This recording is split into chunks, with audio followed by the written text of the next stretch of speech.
Good afternoon, ladies and gentlemen. It is Thursday. Hold on here, get that all set up. Thursday, it's October the 20th, 2022. It's another Technical Alpha podcast. Glad you could join us today. If it's your first time here, welcome. We talk about video games, movies, television, whenever shit actually happens in any of those three categories.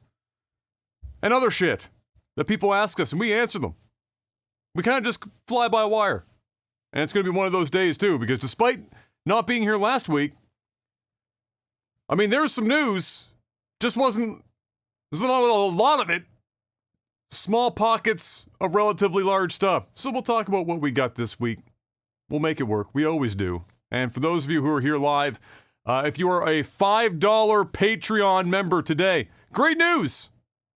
Tech support is open to you as well today, so if you have a question, feel free to pop that over onto the tech support post on patreon.com/LagTV.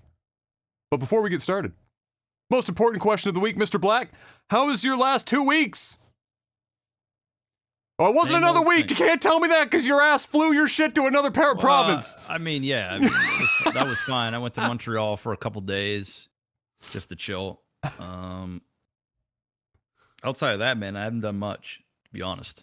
You're playing Overwatch, including today, I think you were playing Overwatch. Yeah, unfortunately, yeah. That's just the way it is. That game's so bad, man. It's always good when that starts with unfortunately, so it's going well then. Yeah, you could say that. Blizzard's so fucking dog shit now, it's insane. So, okay, alright, so there's, clearly you have a bullet point or two in your mind as to how this is all a dumpster fire. What has been the whole ranking system's bad. It's okay. Bad. It's like trapping people in bronze. Okay. Then how the promotion system works is it's either you win 7 games before you lose like 20 or 21. I think it's 20. Okay. And if you win 7 before you lose 20, you move up. But I've moved up now 3 times, and it moved me up to the same thing. So it's like I'm in bronze. I started in bronze 5, went to bronze 3, then got promoted, stayed at bronze 3, then got promoted, stayed at bronze 3, then got promoted, stayed at bronze 3. Okay. And it's a known issue. So it's just a bug that's just... Yeah, it's just the whole thing is fucking dumb, man. It's just, okay, the game sucks. Promotion issues aside, what about the gameplay itself? How are you finding it gameplay wise? I mean, gameplay wise, it's better than Overwatch 1, simply from the fact that you have 5 people instead of 6 on each team, and they removed almost all of the stuns and fucking freezes and all this other dumb shit they had in Overwatch 1. So like, it's definitely more playable, but Christ, man, the whole thing is just bad. Like, you gotta like dig to find your rank. Like when you're ranking, it doesn't just show you like your rank. There's no ladder points. You can't see. Like, it's just bad. If you want to see what your win-loss ratio is, like if you want to check your previous, you have to go into like history, and are under replays, and then like look at your games. Will tell you win-loss. It only goes down so far. So like if you like.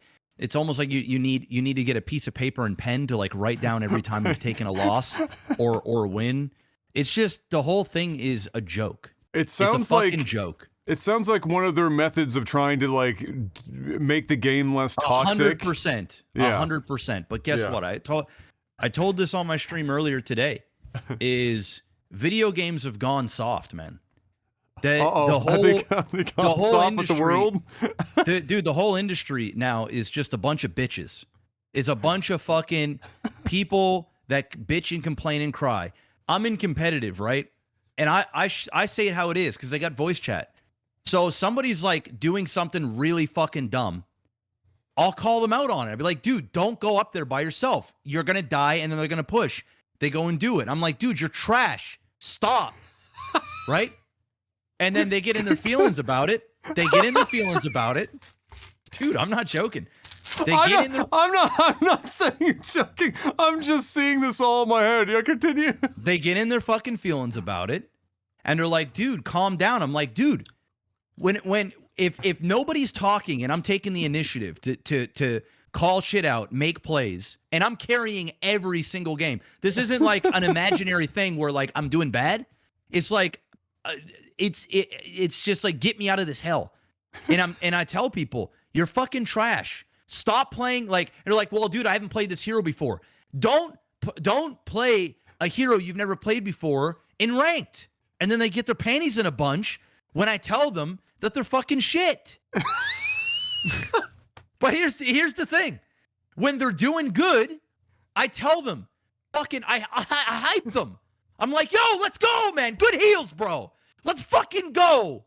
That's what's up, tank. Come on. I say that shit the same way I tell people that they're trash. And then they're like, oh my God, you're so toxic. I'm like, dude, you're playing competitive. If you want to play exhibition, you want to try out new heroes, you want to suck, you want to just not listen to whoever, and you want to have a smooth sail, go play that. Why are you playing? This is competitive. I can't think of another sport, whether it's hockey, football, MMA, fucking, I don't know, maybe golf is the only one? Maybe. Well, if it's a team sport is what you're getting at. Correct. Yeah. All team sports. Yeah. All of them. Yeah. All of them. We're talking professional that you see on television all the way down to high school, okay? And everything else in between. People shit talk. They shit talk their own players. Bro, come on, step it up. You're better than this. You're playing like shit. Get out of your head. You don't see them go to the commission. Oh, you're so toxic. Dude, don't play the game then, bitch. Don't fucking play competitive. You're playing competitive, which means we're meant to be competitive. That's the whole point. And Blizzard is sitting there making the game ultra fucking inclusive for the shit tier casual players that want to play competitive. The problem is you got guys like me that don't want to just have fun. I want to win. That's what you do. You don't get participation points. Maybe if they want to make it so that if you're an actual carry and you do well, maybe you don't lose points. Maybe you slowly go up. But they don't reward you for that. They just reward you for having shit teammates, which means you stay. And then when you finally start moving up, no, you can't even go up because it's broken. It's dog shit. Blizzard should be ashamed of themselves. They used to be the fucking GOATs for competitive online gaming. Now they're a bunch of pussies making shit tier games with shit tier competitiveness so they can have all the inclusion in the world. Because if they just made it for competitors, they wouldn't have a fucking game because they're dog shit. So they got to go after the fucking casual fuckboys and fuckgirls that don't give a shit. They'll pick brand new heroes, play the game, and then cry when you call them out on it, bro. It's nuts. And nobody can give me a rebuttal. Nobody. It's competitive. If you're saying, well, Jeff, you don't need to tell me I suck, then don't fucking suck. Get off competitive. Or mute your fucking microphone. Pussy. That's how I really feel. And this is coming off of 2 straight days of playing this fucking game. And I got guys that are like, oh, bro, I'm so fucking stoned right now. The first game of the day is like, bro, I'm so fucking stoned. And he's literally just standing there getting fucked. You can't make this shit up, bro. You gotta respect he's at least being honest about it. Yeah, but then when I call him out on it, bro, I'm like, dude, get off fucking ranked. If you're stoned out of your mind, you can't fucking play the game. Why are you on meth out here in ranked, bro? And I'm toxic. I'm not fucking playing this game where I'm like, oh, it's okay, guys. Rally together. Good try. Listen, if it's a good game and we lose, I'm not raging on anybody. Fair game, bro. Good game. It's the ones that just give 0 fucks about ranked at all. And it's every single game, or at least 90% of them. And when you call them out, bro, they get their panties in a bunch. Fuck yourself. That's how my week's been going. You should have just stayed in Montreal, bro. Oh, fuck. Trust me, bro. If I didn't have responsibilities here, I sure shit would have. Fuck's sakes, man. I'm like playing this game so I don't have to play role play, and I'm just like, dude, I mean, just play something competitive, please. Is RP that bad right now that you're playing Overwatch 2? It's always that bad, man. It's always that bad. I just want to fucking play something competitive. Are they also stoned out of their minds, standing around not doing anything? No, that ain't it, bro. It's just a bunch of, it's high school, bro. It's a bunch of fucking egos in high school and just dumb shit. You just, after a while, you're just like, I need a break from this fucking nonsense. And I take a break and I'm going into fucking Shitsville with a bunch of fucking bronze idiots that don't want to fucking play the game. It's okay to be in bronze. It's okay to not even be that good. We're in bronze. But like when you're purposely doing dumb shit, the last game I had before I came here, a guy was on fucking call playing music on full blast, making everybody leave. You can't make this shit up. Well, we went through that in Halo in like 2004. People used to do that shit all the time. They had that shitty Xbox headset microphone. They'd like blast music and Call of Duty and shit right through the fucking mic. It's just like going back to 2004. Stoners and fucking dudes blasting shitty music through their microphones, Yeah. I just don't care, bro. I just don't care. And the last part, I reported the dude. And in my report, I wish I could probably go back to my stream and fucking see what I wrote. But it said something in the lines of, this guy forced everybody to quit on the team by blasting music through the audio. Well, they're recording it, Jeff, so they should be able to hear it. Oh, and I said, ban this trash player and then ban me while you're at it so I don't have to play this trash fucking game. That's what I said. And I mean every fucking ounce of it. I wouldn't be so lucky to have these Dude, I was in a ranked game. It drops me out of ranked, okay? A disconnection, and then penalizes me for 15 minutes thinking I rage quit the game. Well, they've done that. That's been a while. That's been a thing for a long while. An unfortunate one. I hope they're recording all the audio, man, because I'm going in. I'm not even going that in on them. Honestly, I'm going pretty fucking light, to be honest. If I wasn't fucking streaming and had public watching me, I'd be going even harder. Trust me. If I'm just keeping it 100. I'd be going even harder. Okay, so stoner dude aside, have you tried any of the new characters? Have you just been playing the ones that you used to play? Soldier. That's it. Soldier. Okay. That's the show. Okay. So anyway, that's been my Overwatch experience. Fun stuff. I'm just tilted, man. I'm just tilted. See, I came in. The reason why I'm so heated is I came in off that. I know. That's my energy right now. I got you. I got you. I respect the heat. I've been there, especially with Overwatch. It's tough. I think part of the problem too is that Overwatch as a game, aesthetically, does not scream hyper competitive sweatlord, right? It even looks like a super inviting, everyone's welcome kind of experience. So even the ranked mode is going to perpetually have people who are just there to kind of be there and not take rank seriously because it's Overwatch, so they're not taking Overwatch seriously. And it's tough when you're somebody who's like a hyper competitor that gets matched with people who are not hyper competitors. It becomes very challenging. And I think that's probably why you'll see a lot of people who want to take Overwatch seriously, they'll just find 4 other people to just perpetually fucking rank 5 stack the whole time and avoid the stoners that just stand around and not do anything. Nothing wrong with being a fucking stoner. What I had the fucking problem is being a stoner and then doing nothing about it and telling everybody that you're high as fuck while you do nothing. And then when I call you on it, you're like, oh, isn't that what stoners do? Get high as fuck and tell everyone they're not doing anything because they're high as fuck? I feel like that's kind of just the stoner mentality. I mean, is it cool? Like, is it cool to be high like that? Like, it's like, dude, are you fucking 14 years old? Like, congratulations, just smoke some weed. He might. I did. I'm pretty sure I called him a fucking 14-year-old stoner. He might be 14. Like, I'm not joking. Like, there's a non-zero chance he was a legitimate teenager. It's like, dude, man, like, you're not cool, bro. Like, ooh, you got stoned. Ooh. Oh, God. So anyway. Well, I'm glad you've been having fun. That's great. That's good news. Yeah, I'm gonna have a fucking heart attack, man. I'm not joking. I'm not fucking joking. That you gotta get that blood pressure monitor. You gotta get that blood pressure monitor. Make sure you can bring me up, bro. I'm telling you. If I fucking played that game full time, I would be dead within 2 years. No joke. That's why I stopped playing a lot of competitive games, like to try and climb a ladder. I can't, because I get the same way.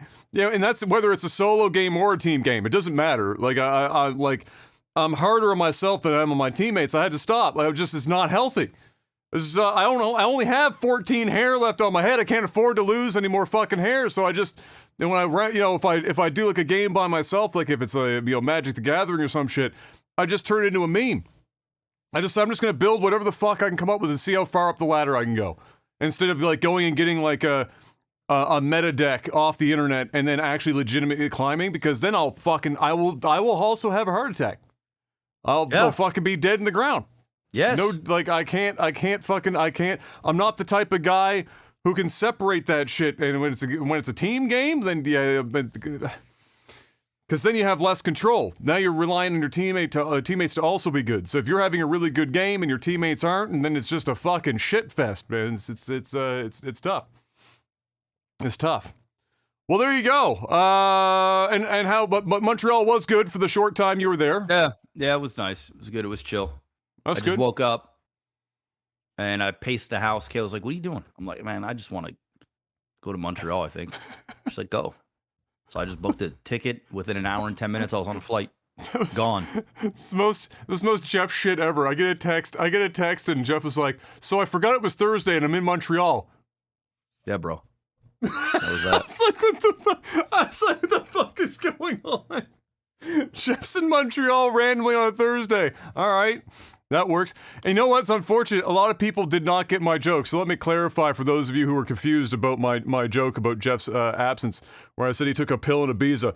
My apologies for believing that. A lot of people heard that song at least 5,000 times on the radio. Apparently nobody, there's a number of people that have never heard that line. So Jeff was not legitimately getting fucked up on pills in Ibiza. He was just in Montreal. That's it. I don't not do that drugs. Exciting. He wasn't the guy on Overwatch telling everyone that he was high, standing around not doing anything. I'll barely take a Tylenol. All right. I was very disappointed. I was like, "Oh man, that's a pretty good pun. Put that in there." People were like, "What do you mean he took a pill?" God, fuck. Well, my last couple weeks, I didn't take a pill in Ibiza either. I didn't go to Montreal either. Stuck around and working on the house. We are officially done painting the ceilings, so that's all done. The walls have begun painting. The master bedroom is twice coated. Guest bedroom is once. And we'll move out into the rest of the upstairs because it's all one open area in the next couple of days. And so we're at that phase. Things are looking good. And then outside, and that's why we were a couple minutes behind today. I had to go over and just make sure everything was getting wrapped up appropriately. We had the excavator and whatnot over to finish the demo in the backyard and get things ready to put paver stones in place and all that kind of shit. They brought gravel and fines over to prep that whole area out and removed all the shit. We got rid of 2.5 tons worth of shit in the backyard. That was the weigh-in at the dump. About 2.5 tons worth of stuff. And that's what happens when you take a bunch of lumber that's soaked fucking with water and take it to the dump. You pay for it. You pay for water. Is what happens. It sucks, but it's life. What are you gonna do? What are you gonna fucking do? So we got rid of the retaining wall and the shed and all that stuff and the deck. Dad and I took the deck apart, cut it up into pieces. So the deck is gone, the retaining wall is gone, the shed is gone. Everything, the railings on the back are all gone, and they took out all the earth that was behind the retaining wall, flattened the whole backyard out, put the gravel and fines down in the spots where we're putting the paving stones, and then graded everything away from the house, because like I had mentioned many moons ago now, it wasn't graded away from the house originally, and so we had it graded away from the house now. So that's all done, which is wonderful, and hopefully we get just enough good weather to get outside and finish the rest of what we need to do there before it starts to get really cold. So things are coming together over there, which is marvelous, to say the least. Other than that, been playing not Overwatch, that's for sure. Been playing NBA 2K, been continuing to play that in franchise mode, and been having a relatively good time with that. It's been kind of fun to mess around with. And next up, community member gifted me PGA 2K23, so I'll probably dance around in that a little bit, swing the old club, since I haven't done that in real life in a while. I'd probably slip a disc if I fucking swung a golf club right now. So we'll do that and get our golfing in as the winter months approach, and pretend that we're still outside in beautiful sunny weather. And that's just about it. Really, it's just continue to chip away at the house, but she's getting there. We got a tiler that's being scheduled to do the tile work, and so things are coming together. Em goes away for her travel nursing in late-ish November. And so we're hoping to get the majority of the work done so that she can at least see the house more or less finished before she hops on a plane and flies out west to do some nursing out there for a few weeks. And that was it. That was my last couple of weeks. Oh well, I shouldn't mention.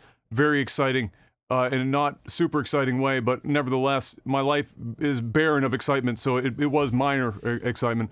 So there's an outdoor cat on the street. There's several, but this one lives technically across the street from us, and has been an outdoor cat for many years. And a couple months ago, was looking real good, real healthy, and then in the last couple weeks, looked like it weighed 0 pounds, 0 ounces. Was haggard as shit. I was like, what the fuck is going on? Because I still see them, taking the cat in at night and whatnot. So I was like, well, they're not fucking feeding this thing anymore. So anyway, it hangs around my property because it's just kind of stays in a little area, and it comes over and hangs out with me every once in a while. So I petted it, and it was like you remember Max? You know what Max was like? Worse than that, like bone. Like you put your hand on this cat, and it was basically like. You could play the xylophone on every fucking bone in this cat's body. I've never felt a cat weigh so little in my fucking life. And I was like, holy Lord Jesus. And so I went to the house, and this was just after Canadian Thanksgiving. And I got some leftover turkey and brought it over, and I started breaking up little pieces of turkey. And I was stupid, I didn't put it on the ground, and I forgot how hungry this cat was. I just about lost a finger fucking trying to feed this cat a piece of turkey. And so fed it some turkey, and I was like, oh my fucking god, this cat is literally ravenous. So I've been buying wet cat food. And then a couple times a day, I'm feeding her. I found out it's a girl. It's about 12-year-old cat.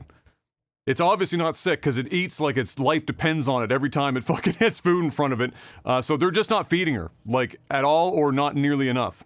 And so, and they have several other animals. They have like 3 fucking dogs.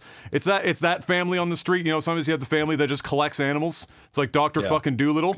It's basically. If you're gonna collect animals, make sure you can take care of them. Well, that's just it. Even if it's an outdoor cat, I think they forget that if you're feeding an outdoor cat, it doesn't train itself to go fucking find food by taking out, mice and birds and shit like that. I saw this cat chase one bird, and it was when I first saw it that it was underweight, and so it had finally gotten desperate enough to attempt to chase after a bird. So I've been feeding it a couple times a day, hangs out on her front doorstep. It used to have a nap on the back deck in the afternoon, but unfortunately there's no deck there anymore. And it was funny when Dad and I were breaking it up. The cat's name's Tuna. Tuna walks around the side of the house, and the only thing that was left was the stairs going up and 3 deck boards that were still up top that Dad was using to cut some other stuff off with.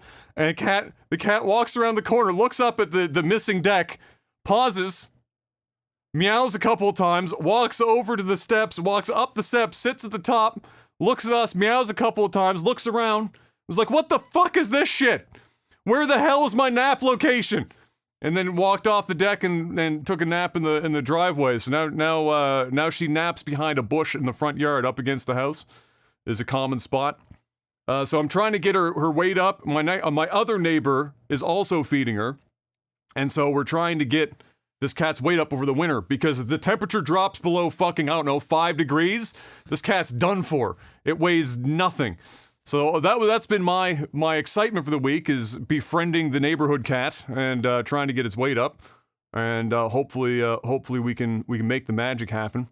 But otherwise, that was it. And now it's time to talk about some video game news, Mr. Black, other than Overwatch 2 and the people that play it.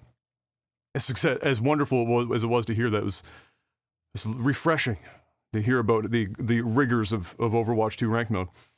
The old debate of 30 FPS came back around this week, Mr. Black. It seems to happen once every console generation.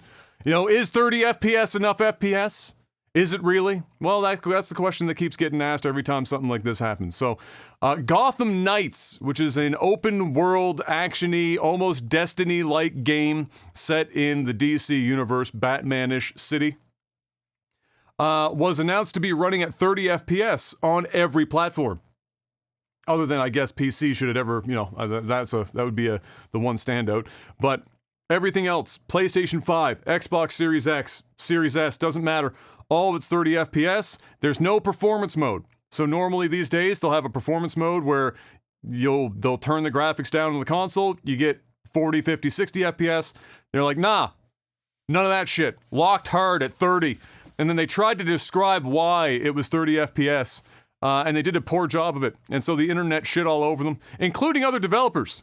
The Callisto Protocol, which is the game that is the spiritual successor to Dead Space, their account, they popped on Twitter and said, hey, by the way, we will have a 60 FPS performance mode in our game, to which the internet said, woo, good job.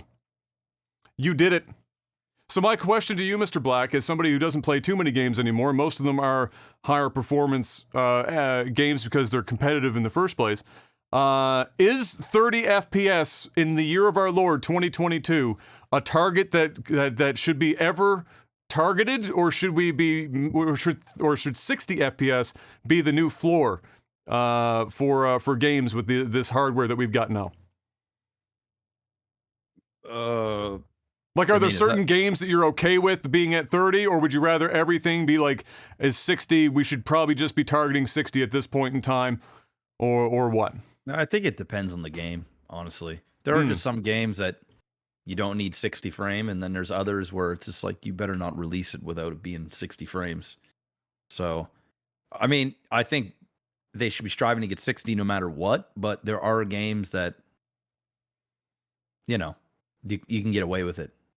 So you're okay, but it would be nice if they had a performance mode that you could choose. Do you want higher fidelity graphics at 30 because it's a game that you don't personally care if it's 60, and then for people that want to turn those down so that they can have a smoother experience, provide that to them? Because really, if the game's coming out on PC, which this one is, it's got to scale to a whole shitload of different hardware anyway, so clearly they can do it. So that's... I mean, an option is better than no option, right? Can't really complain about options. Exactly. I was actually really surprised because of that. I thought, my God, there's not even a performance mode. It's very odd these days for that to be the case for a AAA game like this. I agree.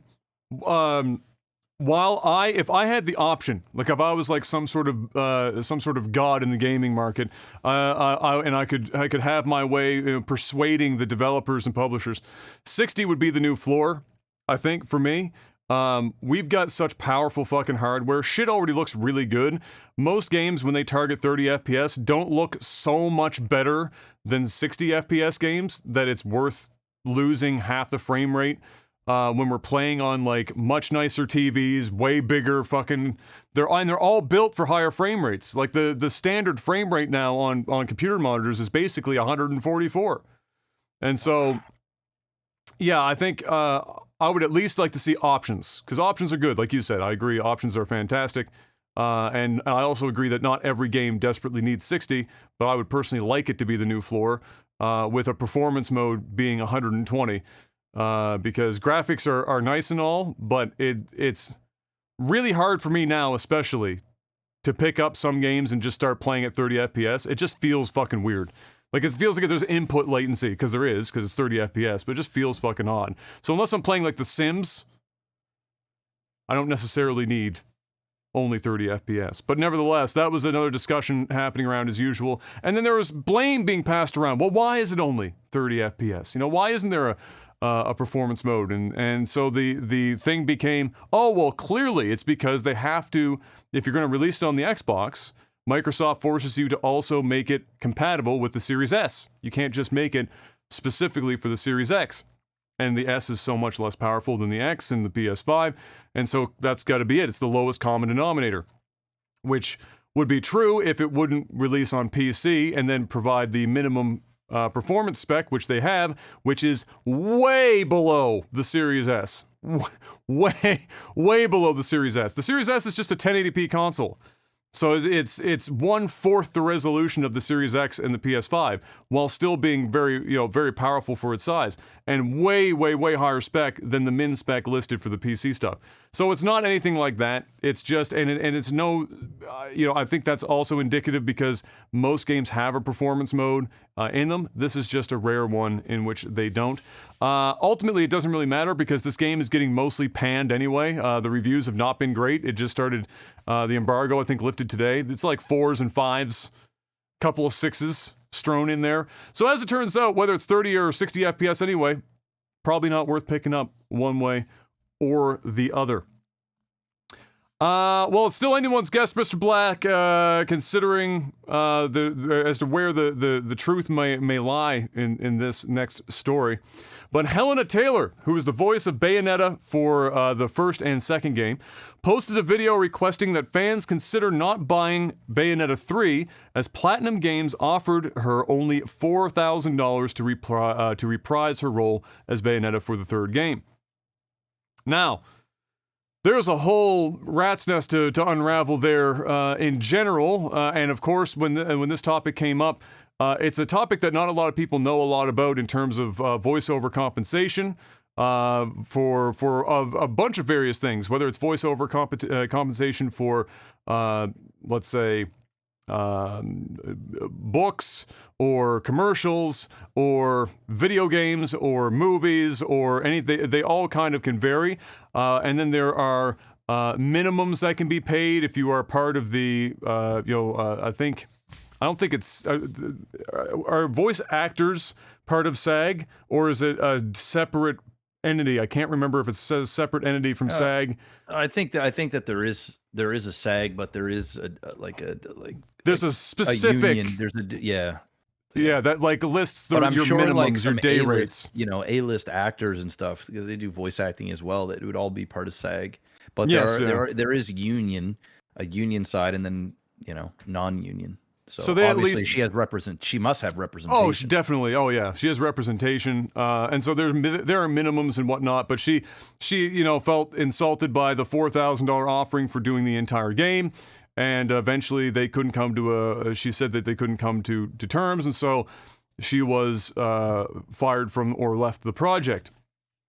Who did they have replace her? Well, they had Jennifer Hale, who is probably the most prolific, if not one of the most prolific voice actresses in general, and a much more expensive choice than Hellena Taylor, which then sparked a bunch of questions from people around the internet about is Hellena telling the truth, or was it that Platinum Games had some sort of contractual obligation with Hellena and didn't want to have to complete it, so they bullied her out by offering her a low ball so that she would leave on her own terms so that they could go after a voice actress that they actually wanted to have for the project, things of that nature, all sorts of stuff started spinning up. And then a couple of days later, Bloomberg came in and had contacted several people within Platinum Games and otherwise to try and get some sources to talk about this or any information.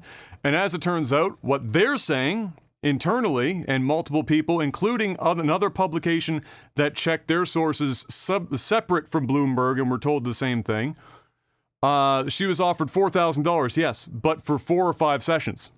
So 4 or 5 separate sessions at $4,000. So it was going to be closer to a $20,000 compensation for the game than just a $4,000 payment. And then Helena, of course, immediately came out and said that was nonsense. And so now it's a they said, she said situation, and everyone's trying to figure out. Then show us the offer. Who's doing it. Show us the offer. Well, that's what I'm saying, because she's breaking NDA by even talking about this to begin with. So then show the offer. Yeah, like where's the paper for it? You've already broken NDA. So yeah. So like, dude, I mean, I don't know. It's not my business, but Don't get me wrong. Do I think it's out of the question that in an industry that is famous for fucking over voice actors and actresses to have done something like that? It wouldn't shock me. Let me put it that way. It wouldn't surprise me if that is what went down. But at the same time, if Hellena has already broken NDA by saying what she said, which I believe she absolutely has, which is part of why it's hard not to at least believe some of what she's saying, because why would she risk blowing whatever career she has available to her right now by breaking NDA and going through all of this without some of it being at least true? And like anything, it's probably a little bit of column A and a little bit of column B. But yeah, just show... I believe either side, yeah, whether Platinum or her, show the fucking I mean, show the contract. I mean, hey, I think it's probably more of the latter, where she was offered $4,000 a session, which sounds more right, because when I was doing voiceover work and I had to go to studios, is they would pay you a base rate, like a day rate kind of thing for the day. That's how it would work. I mean, I'm not sure how it works on that sort of thing, but I'm sure there's like some markups for being a returning actor or actress for like reprising a role for a certain size project. Or her agency sucks, like her representation is dog that shit. Could also be it, yeah. So like she's got bad representation that's not fighting for her to to continue to reprise the role and make more money for each installment. Then that's her management. If she's like, well, I agreed to this 4K a session or 4K overall for the first game, and then the next game comes out, like, what game are we on here? Like, this is so the one that's coming is three. Yeah. Yeah. So if she took the same amount again for number 2, and they're offering her the same again for number 3, I mean, I don't know.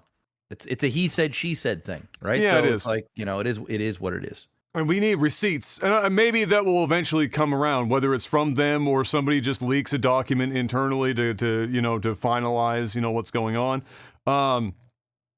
However, to wrap this up, of course, Jennifer Hale is now the awkward third wheel in this fuck show, because it's all been blasted out on social media and her name is attached to it because she's the replacement.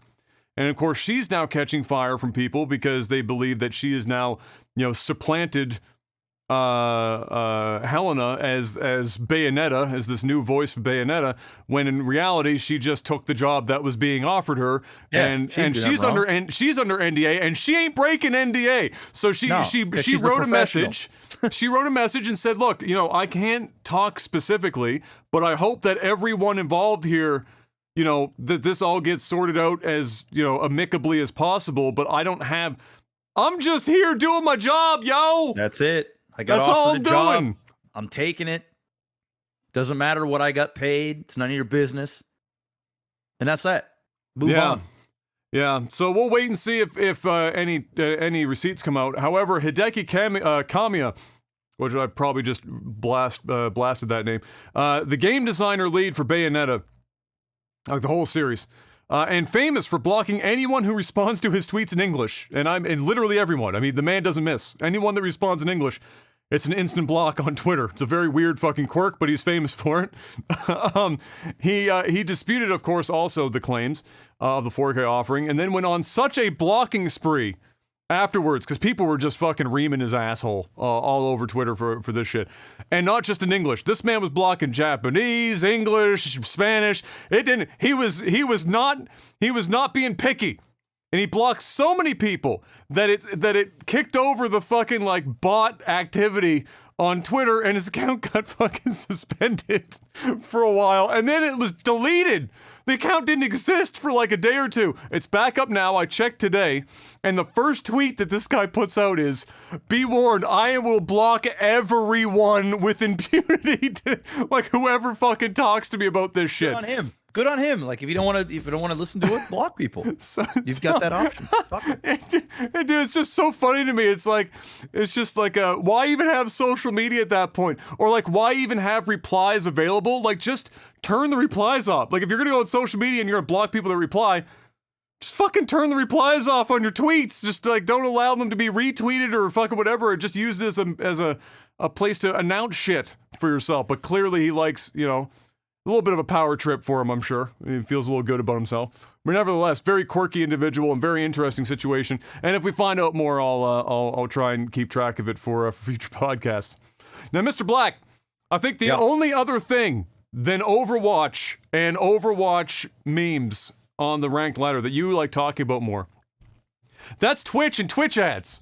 And boy, howdy, did we have a good week last week.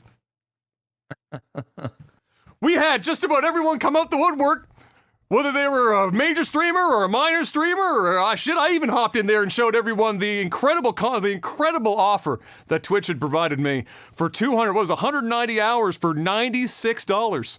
I almost took it. It was tempting. I almost went in on it, but I decided, hey, you know what? I got to draw my boundaries. You know, I can't. 191 hours is too much. The $96 is tempting, but I can't do it. But my God, we had people from all walks of life in the Twitch community showing off in such a degree that it almost looked like I don't want to tell you how much money I make or how much I'm worth, but this is the closest thing I can do while also sort of quasi-virtue signaling if I say that I'm going to turn down this money. Bro. It was a mess. So I want to hear the Mr. Maximus Black take on the last week of Twitch ads and Twitch streamers talking about the Twitch ad incentives on social media. I'm not even sure my heart can handle it, man. Suck it, it's got the War Council logo on it, it'll be fine. It's sealed in there. It'll be okay. I'm not even sure my heart can handle this, dude. So for the ones that don't know,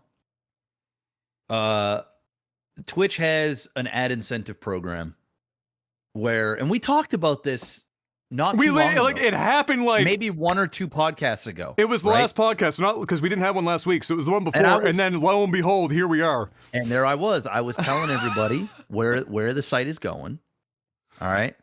And all this other stuff. It seems like they're pushing this out now to more partners, because before it was very specific. It was only like certain people were getting it. I was getting ad incentives for like the last 4 or 5 months. But it seems like it's like rolling out to even more partners now.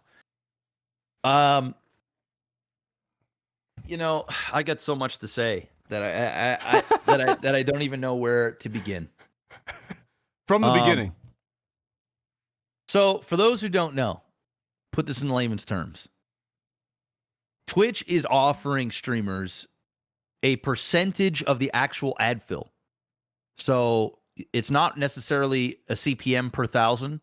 You're getting like 55%, or I think it's 55-45 split. It's a rev share. It's a rev share. So which was a rarity on YouTube back in the day, by the way. Very rare. So, you know, you can either play ads normally, right, and get your normal CPM or whatever ads are being played or whatever, or you can join in on the ad incentive. Now, the ad incentive program is based off of previous month's numbers. It's an algorithm, and it still needs work. It's a really simple algorithm right now that has some problems. Yes. So, for example, if, say, this month I streamed 200 hours. That's a lot of streaming.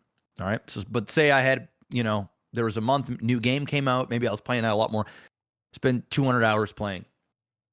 The next month, Twitch may offer, it actually won't be the direct next month. It kind of loops over an extra month because they need time to like calculate everything and whatever. But we'll just say, for layman's terms, the next offer that I get, it will be based around how many hours that I've streamed, how much ads I've played, et cetera, et cetera. There's like a few different things. Also, it goes by like your region, like the viewers that you have, because depending on the viewer where they're from, certain ads can only play in certain areas, so on and so forth. Like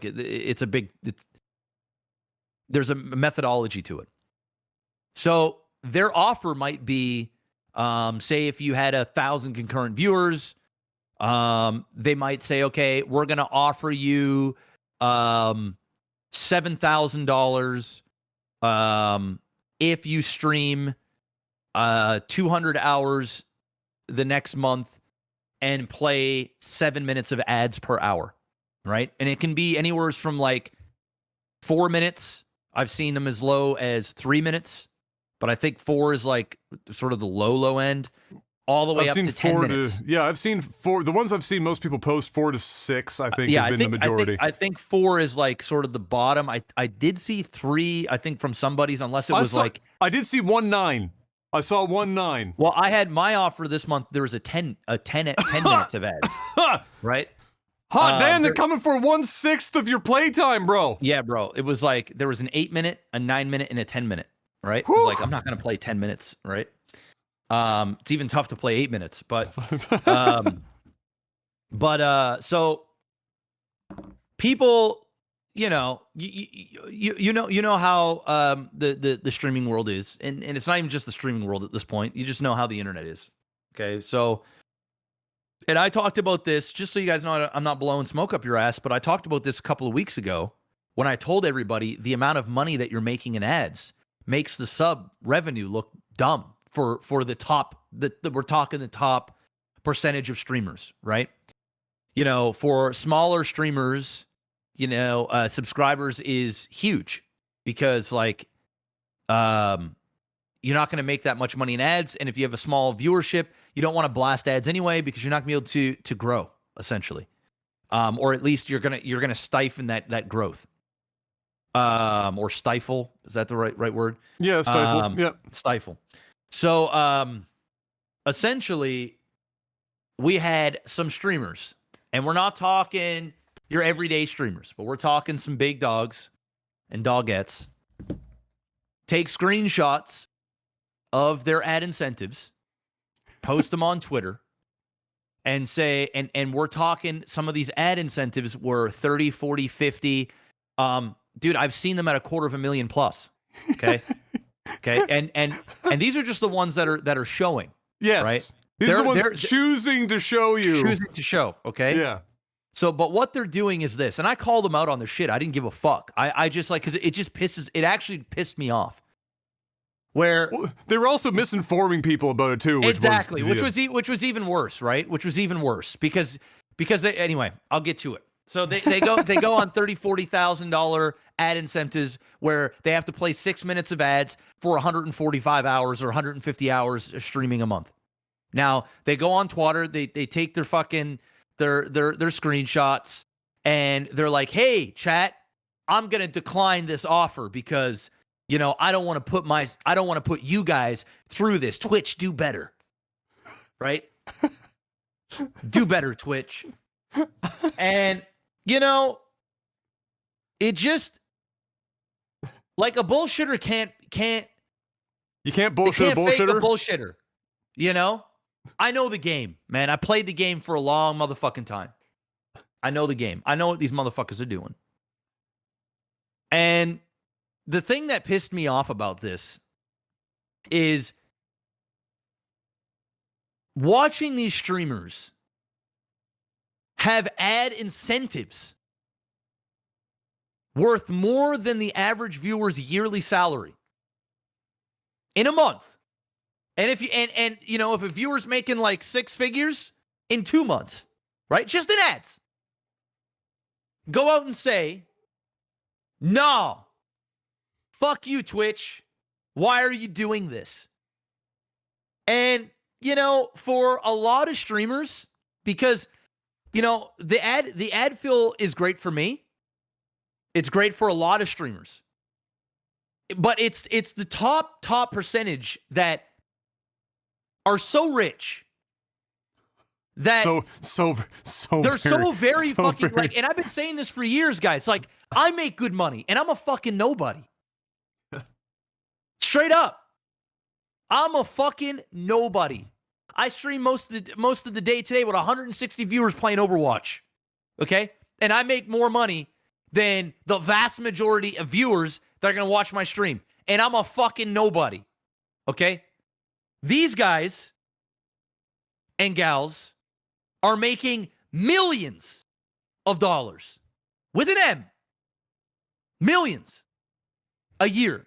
Millions, not hundreds of thousands, millions, okay? And the fact that they're going to go out there and act all righteous, like they're doing their viewers a service, but yet they can still ask their viewers for subscriptions and donations, right? And create this competitive board on the stream as multimillionaires, right? And they're going to go and act. And the thing is, some of the viewers are dumb. They fall for this shit. They're like, oh, man, you're such a good... Oh, man, you're just like... I knew you always had our back. 6 minutes would have felt like cable television. Dude, like the shit... I don't know why it bugs me so much, but it just bugs me so much. So I just had to call it out, man. I just said, guys, it's pathetic. It's pathetic. Listen, I don't like the ads either. I don't like having to play 6 minutes of ads an hour. I don't. But that's where the industry is going. This is the evolution. This is where Twitch is making their money. They don't give a fuck. Then I got rebutted on Twitter by multiple streamers, not just one, about, well, they're lowering our sub rate, which we talked about in the previous episode, where if you make over $100,000 in subs, they lower your tier 1 sub down to 50-50 split, and then it goes to like 60% and 70%. They ain't losing 40 or 50 grand a month. Bro. Not even close. Not even remotely close. Close. In fact, they're happier because now they're making more money, but they won't tell you that. Now there'll be the oddball streamer that like legitimately feels as though it's really bad, and they're not ones to pump like ads, and they just don't want to deal with it. They will lose some money. But the ones that are doing that, those are the ones that shut the fuck up and don't announce it. They just do it. They don't need like a pat on the back. It's like going to donate charity and then coming home and being like, hey guys, I just donated $50,000. Can everybody just give me a pat on the back? Because that's what they're making it seem like. They're making it seem like they need to be applauded for this. If they have an issue with it, it's okay to go on Twitter and say, I don't like ads. But to take a screenshot of a $50,000 ad incentive where you got to play 6 minutes of ads, and in all reality, all you have to do is go upstairs, grab something to drink, go take a shit, take a piss, get up and stretch. The viewers understand. You don't need to explain taking a break once an hour. You don't need to explain that. They're not dumb. And in the meantime, you're going to make infinitely more than that little bit of money that you'll lose on the top from the ad cut. So, I told them how I felt, and they were like, oh, well, we're losing this much. And I said, come on, you're actually making more money. You're not dumb. And then the worst part about it, the absolute worst part, is they started making it seem like they were being forced to play all these ads and forced to stream all these hours. The thing is that nobody wants to, I don't know why I'm the only one on Twitter saying this. If you get an offer from Twitch for this ad incentive, and they're saying you have to stream 170 hours and you get paid 10 grand and you got to play 6 minutes of ads an hour. There were streamers that were going, I don't know if I can do this, but like I kind of have to because I need to take care of my family. So it looks like I'm streaming for 170 hours and blasting you guys with 6 minutes of ads. No, you dumb, illiterate, dumb fuck. All right? That's not how it works. How it works is you get offered the incentive. Every single day you get paid out based on that incentive.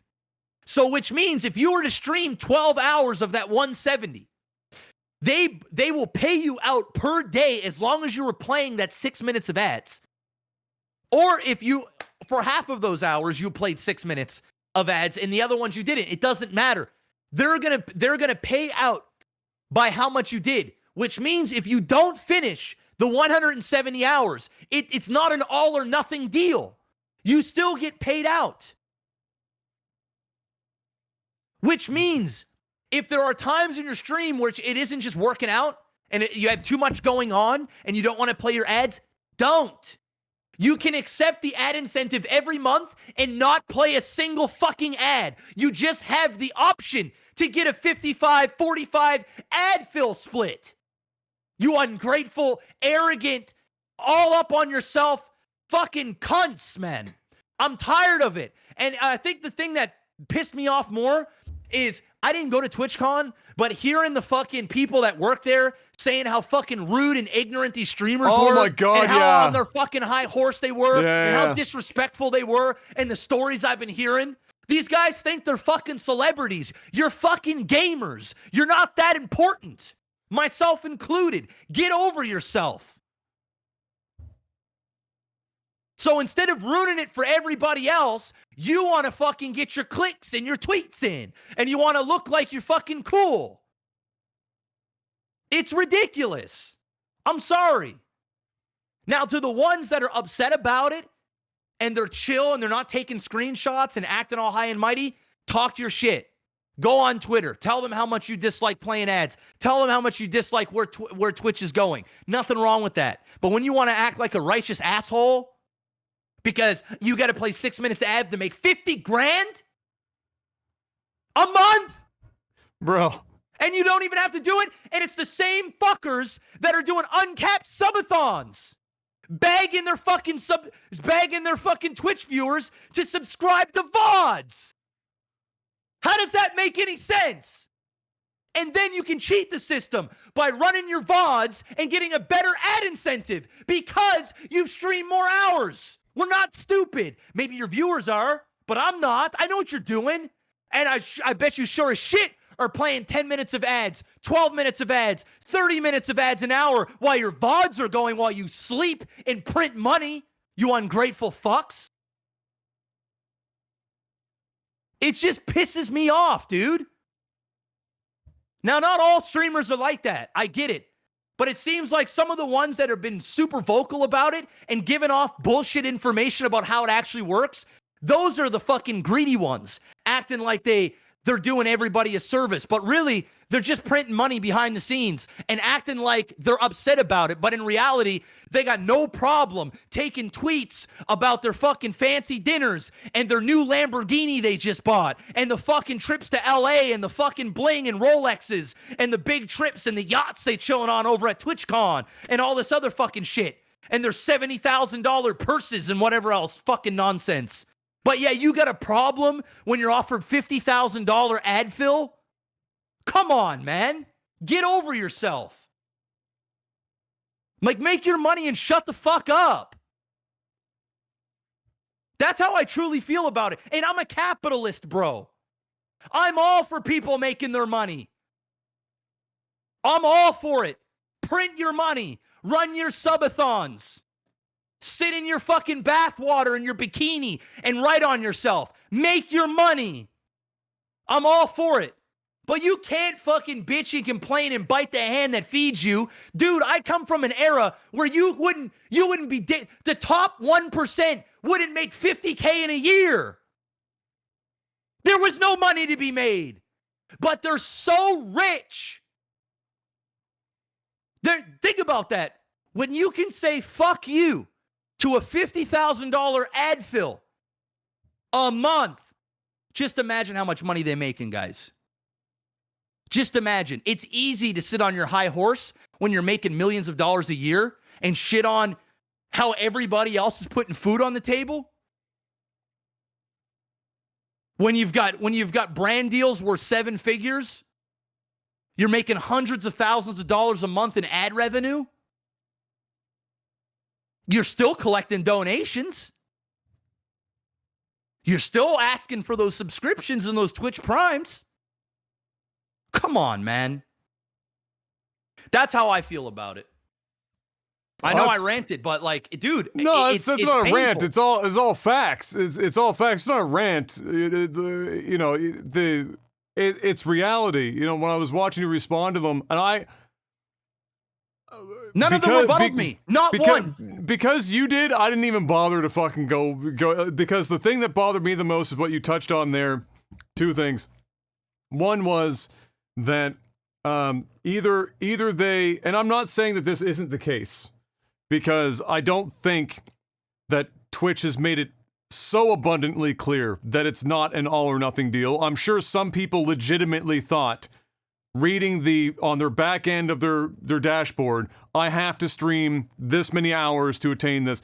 That's not reality. But lots of people they have to be damn well aware that that's not how it works. But that doesn't look good if they complain about that, where they can get 80% of it and not have to be like, well, you don't have to stream 200 hours. Dude, you don't have to do that. You can stream your normal amount of hours. And guess what? The reason why, it's funny. Some of the ones that got these massive, like, you got to stream 220 hours, you got to stream 180 hours. And then some of the viewers are on Twitter going, this is crazy. They want you to stream 180 hours? Dude, you're already doing it. 180 hours, you That's why it's being offered. You got offered that much. That's because that's what you stream.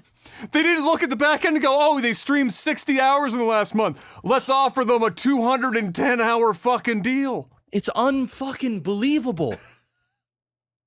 Oh, they offered me 300 hours. Maybe that's because you're running your stream 24/7 and 14 hours of it is VODs while you farm your ad revenue and your subs with your little timer up at the top right.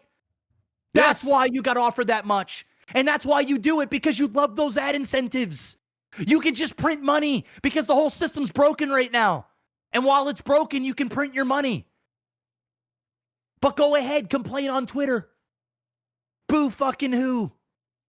Dude, it's unbelievable. So the other thing is, other than the misinformation, because it's a way for them to be able to look good with whoever they're talking to on their social media feeds, was the concept of turning down that much money for something so fucking whatever. Like 6 minutes of ads per hour is like that. Nobody is going to give a fuck. You can sprinkle a single minute of ads over so much time. People would probably not even realize it was an ad being fucking played at that point. For 50 or 60 grand a month? Are you serious? And it's not even all the viewers. The subscribers don't get ads? No. The Turbo don't get ads? Don't get ads? No. The ones that aren't supporting you outside of watching, they're the ones that are getting the ads. It's their way of supporting you. And you're getting paid ridiculous amounts of money to run a little bit of ads while you get up and stretch and go get something to drink. Just imagine. You ungrateful motherfuckers. I don't understand how it could, like, optically it could possibly be looked upon as anything but shitty virtue signaling to viewers who go on social media and see one of their favorite streamers who they know they're doing pretty well for themselves, clearly. But then to see something like, I'm going to turn down 100 grand in ads only for a single month for like 6 minutes an hour worth of ads, and you have to stop and think to yourselves, if they can afford to turn that much money down, which I don't, like you were saying, and that's the reality, the majority of people watching these guys are not making as much money in a year as some of these ad incentives. But don't forget to pay $4.99 for a month. A month of just ads. And so for them to look at that and be like, you got to think to yourselves, how much money can they be making if they are actually capable of turning that down? A month. In a month. In a month. Now, a lot of them aren't turning it down. They're just shutting the fuck up and printing their money. They're just doing it. Put it on them. Yes, That's what you do. You should do that. That's what you should do. Take advantage of it while you can. The problem isn't making the money. The problem is dangling it out in front of your viewers for any number of reasons and then lying about it. Yes. That's the problem. And that's fucked up. Like, I get it, man. I get it. The ad push, it's annoying. It's crazy, but everybody's in the same boat. The viewers have to adapt. The streamers got to adapt. It's just the way it is. And people on YouTube are already ready for this shit. Exactly. Because they're used to ads in that volume. Correct. Twitch has had a decade or more of a culture in which everything's free. All the time. No ads, Twitch Prime, I already have an Amazon Prime subscription, so now my subs are free. Everything is just free. Free affiliates getting you can select your And some emotes can be fucking free because now we've got, we have better Twitch TV and Franker Phase Z and all this, like everything just free. Nobody running ads because everyone pushed hard for fucking subs and donations and any other form of monetization for over 10 years. And so the viewing base of Twitch doesn't know what an ad is and hates them, like with a passion. And so it's going to be a growing pain situation for the viewer base and for streamers who are going to have to learn the very complicated task of breaking out time in your stream content to run ads so that people don't miss what you're doing. Not particularly complex. Yeah, like the one in chat right now. Respect to Hassan for taking a bad deal so he wants to play 1 minute. Dude, are we supposed to congratulate people? Are we supposed to put them on a pedestal because they refuse to play ads? Or imagine play if a you lot were of ads? Imagine if you were Hassan, which I wouldn't want to be personally. That's not that I have anything against him. That's too much online for me. It's too much. It's too much. It's too much. That's too much for me. I wouldn't want to be in the political space. I couldn't possibly imagine. But let's just for a minute, dog. just for a minute for this example, put yourself in Hassan's shoes. And imagine turning down that money and what that would mean to other people that could have had it. Take the money and donate it. Well, if you don't want the money, yeah, then take it from the company and put it somewhere else. Well, don't he's in just a different turn thing. it down. He's in a different realm, and I don't even want to really make this about him because it's whatever. But he's in a realm where, like, if he starts taking money, he's got, like, far leftist. That's true. He's a bit of a he's in a special situation. Yeah. He's people want him to be a socialist, and like you got to be, you basically got to not be. So anyone other than Hassan. Yeah, really. I guess for him it makes sense, right? It's on one brand. person. Yeah. It's on brand. But for the vast majority of people, come on, man. Come on. If you got a problem with it, just don't take it. But don't take screenshots and have everybody just like. And there are some streamers that did that and got some blowback in this manner. And then they were like, "Oh, I guess I shouldn't try and do anything nice for my viewers anymore. I'm getting off social media for a couple of days." Boo-hoo. Oh no! How terrible! Okay. Oh, I'm just gonna go buy a fucking new Tesla outright with my ad incentive for this month. How fucking awful is that? Boo-hoo. It's crazy. That's where it is. But it's true that the tie-in, and I didn't even think about that, but the tie-in with TwitchCon, I'd read that as well, where there was a lot of the workers at the venues, the security guards and all that shit, talking about how they were treated by a lot of the partners who were there on site and how poor they were being treated by all these people and how entitled and awful these people were being. And I bet you, like, none of the security even knew who the fuck these people were. No, but they were sure to tell them. Do you know who I am? What do you mean I can't come down? Look at my badge. I can't use this door? What do you mean I can't bring water in here?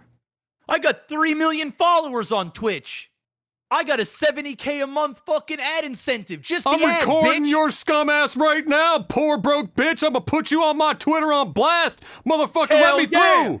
Yeah. You just work here and I'm a fucking streamer. World star! Yeah. And I'm going to take this 30-second clip and have my editor put it on TikTok and Instagram and Facebook and YouTube Shorts. And I'm going to make 10 grand just off you, bitch ass motherfucker. Do you not know who I is? Man, I'm famous. Why? Get over yourself, pussies. Why did this person become so fucking ghetto? I don't fucking know. I don't know. That's because, like, I don't know. It's more like, do you know who I am? Huh? Yeah, that's closer. That's more reality. Who I am? Yeah, that's. I'm fucking Grandmasters, but I don't fucking know. Yeah. Oh God. So anyway, so that was the thing. That was the thing. Madness. I think that's the thing that really triggered me because usually, dude, I'm out of drama. I'm like, I don't want no part. I think it was that combination. It was like TwitchCon, and then hearing all these stories about TwitchCon and more fucking sexual assaults and fucking people getting drugged and fucking assholes, dude. Like, Oh, dude, and then we didn't talk about? It's just like, fuck me. You know what we should talk if about? we're talking about Amaranth, I don't even want to talk about that shit. No. That is a horrible situation. Everyone knows about it already, and it's not a situation that needs to be, because she's handling her shit right now.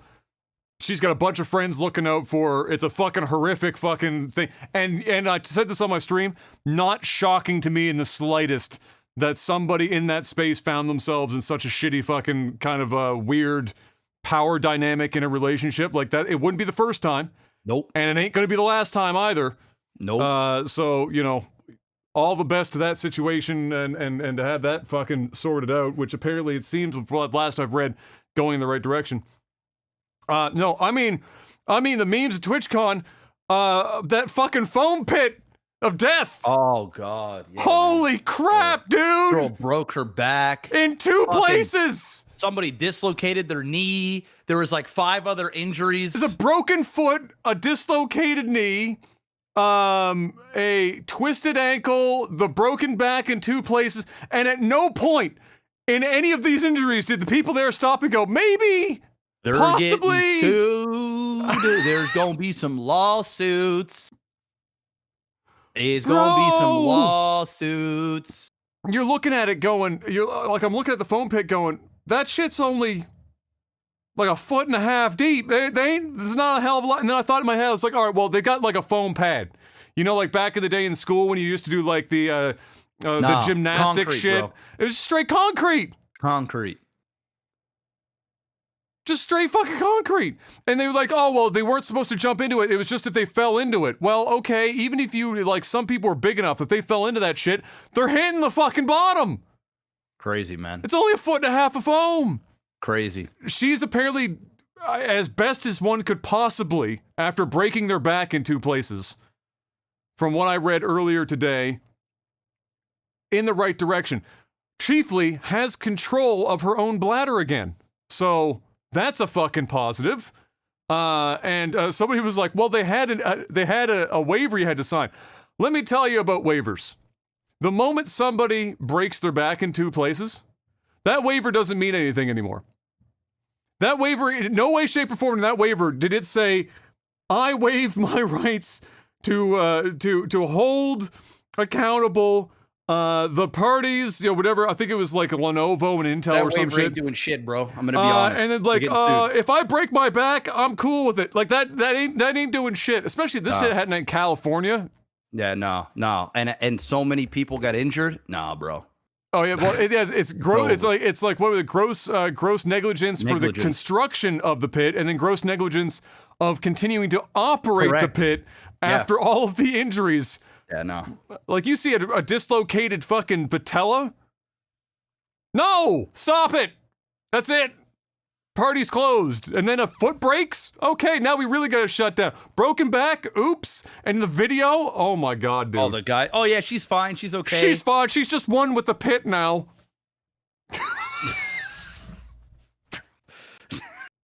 You know, what? Don't She'll they think, walk that one off. Yeah, no. She'll stretch her that one out. That's what's gonna happen. Holy Straight up. shit. And after so many people got hurt, you would think that the commentator would be like, You'd think they'd be like, cut the mic, cut the... Yeah, no, this ain't it.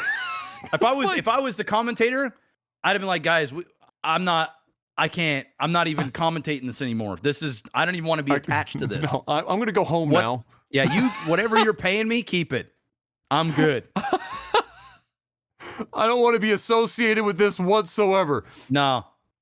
So that was a bit fucking crazy, to say the least. Dude, I'm just disappointed, man. Just in general, like, I know I've been doing some ranting here, and I'm already kind of heated from today's fucking Overwatch session, but like, I'm just really disappointed in just the gaming community as a whole, and just like, I know we do a lot of bitching to Twitch, but like, when do people gonna start looking in the mirror and like seeing what you've become? When are you gonna start looking in your Lamborghini SUV rear view mirror and like, see what you've become? Yeah, it's just it's bad. It's bad. It's really bad.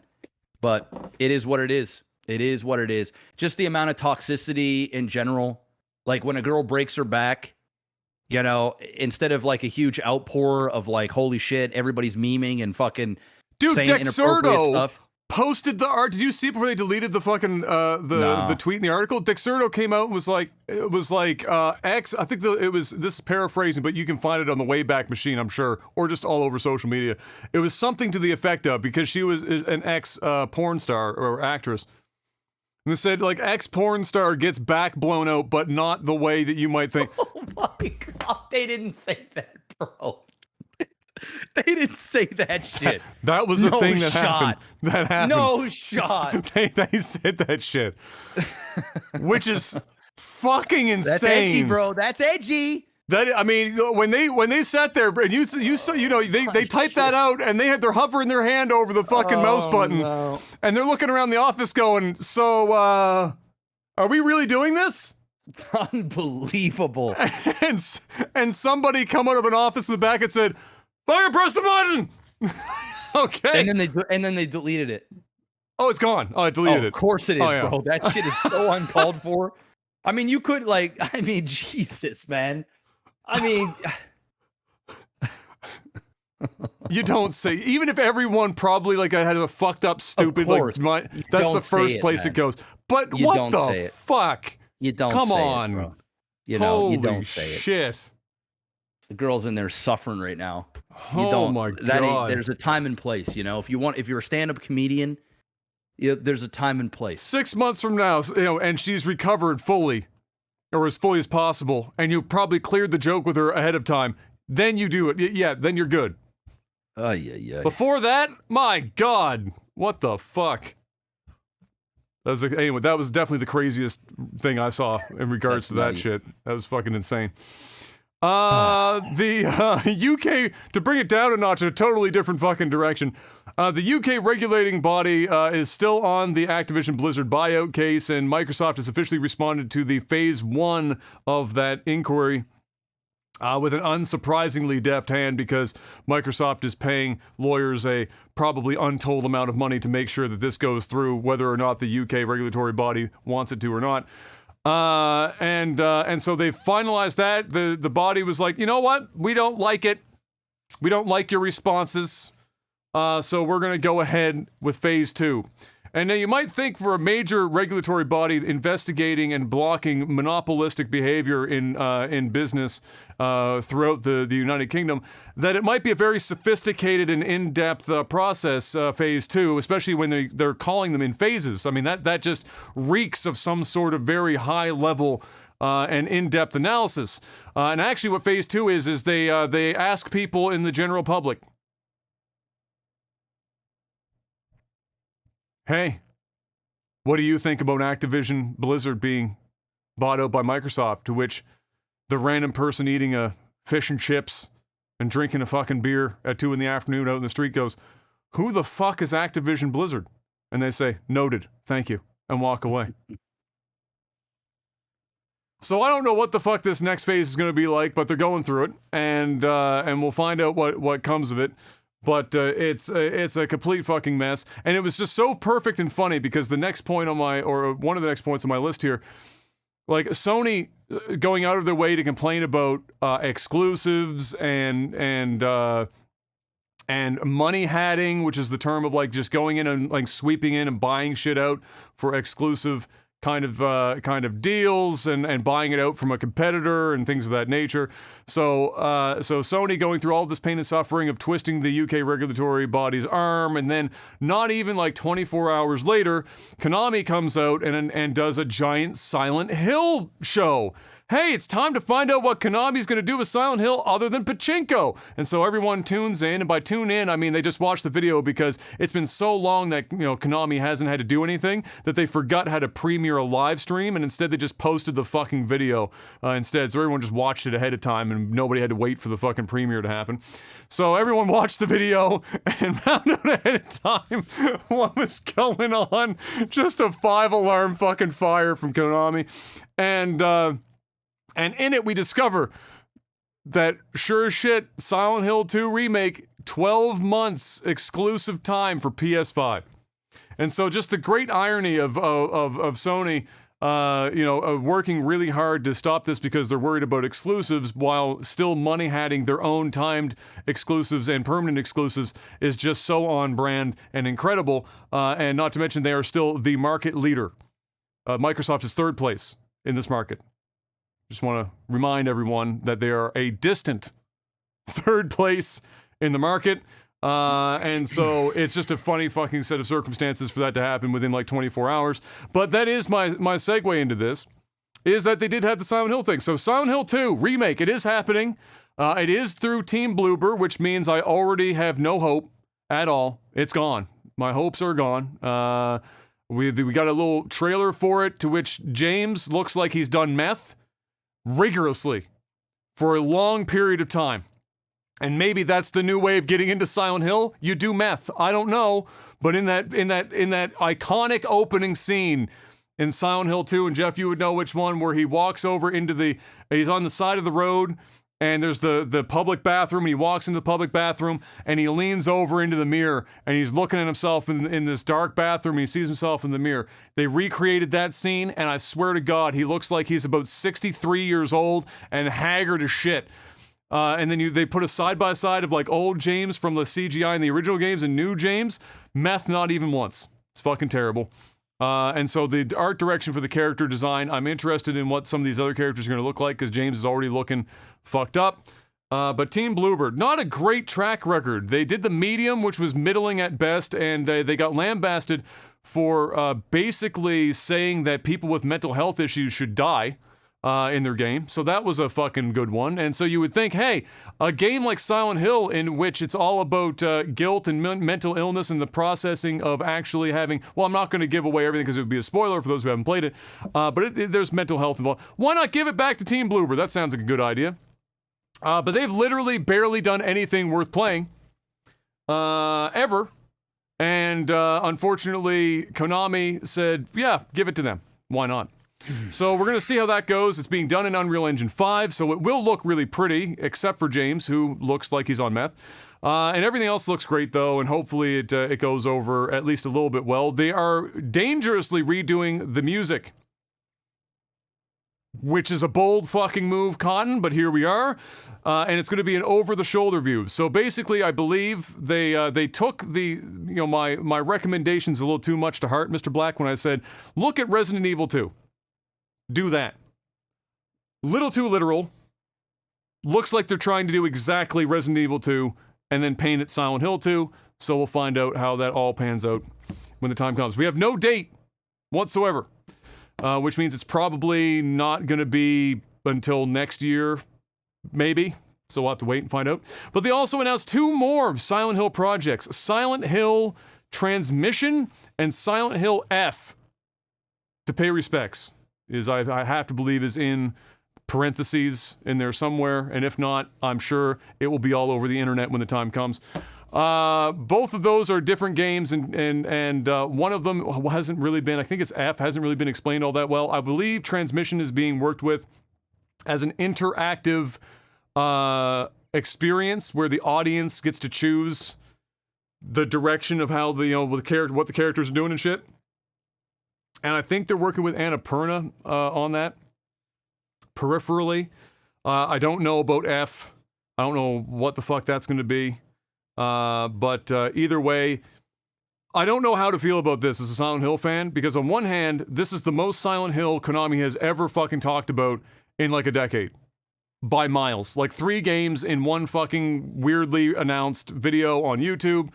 I should be elated.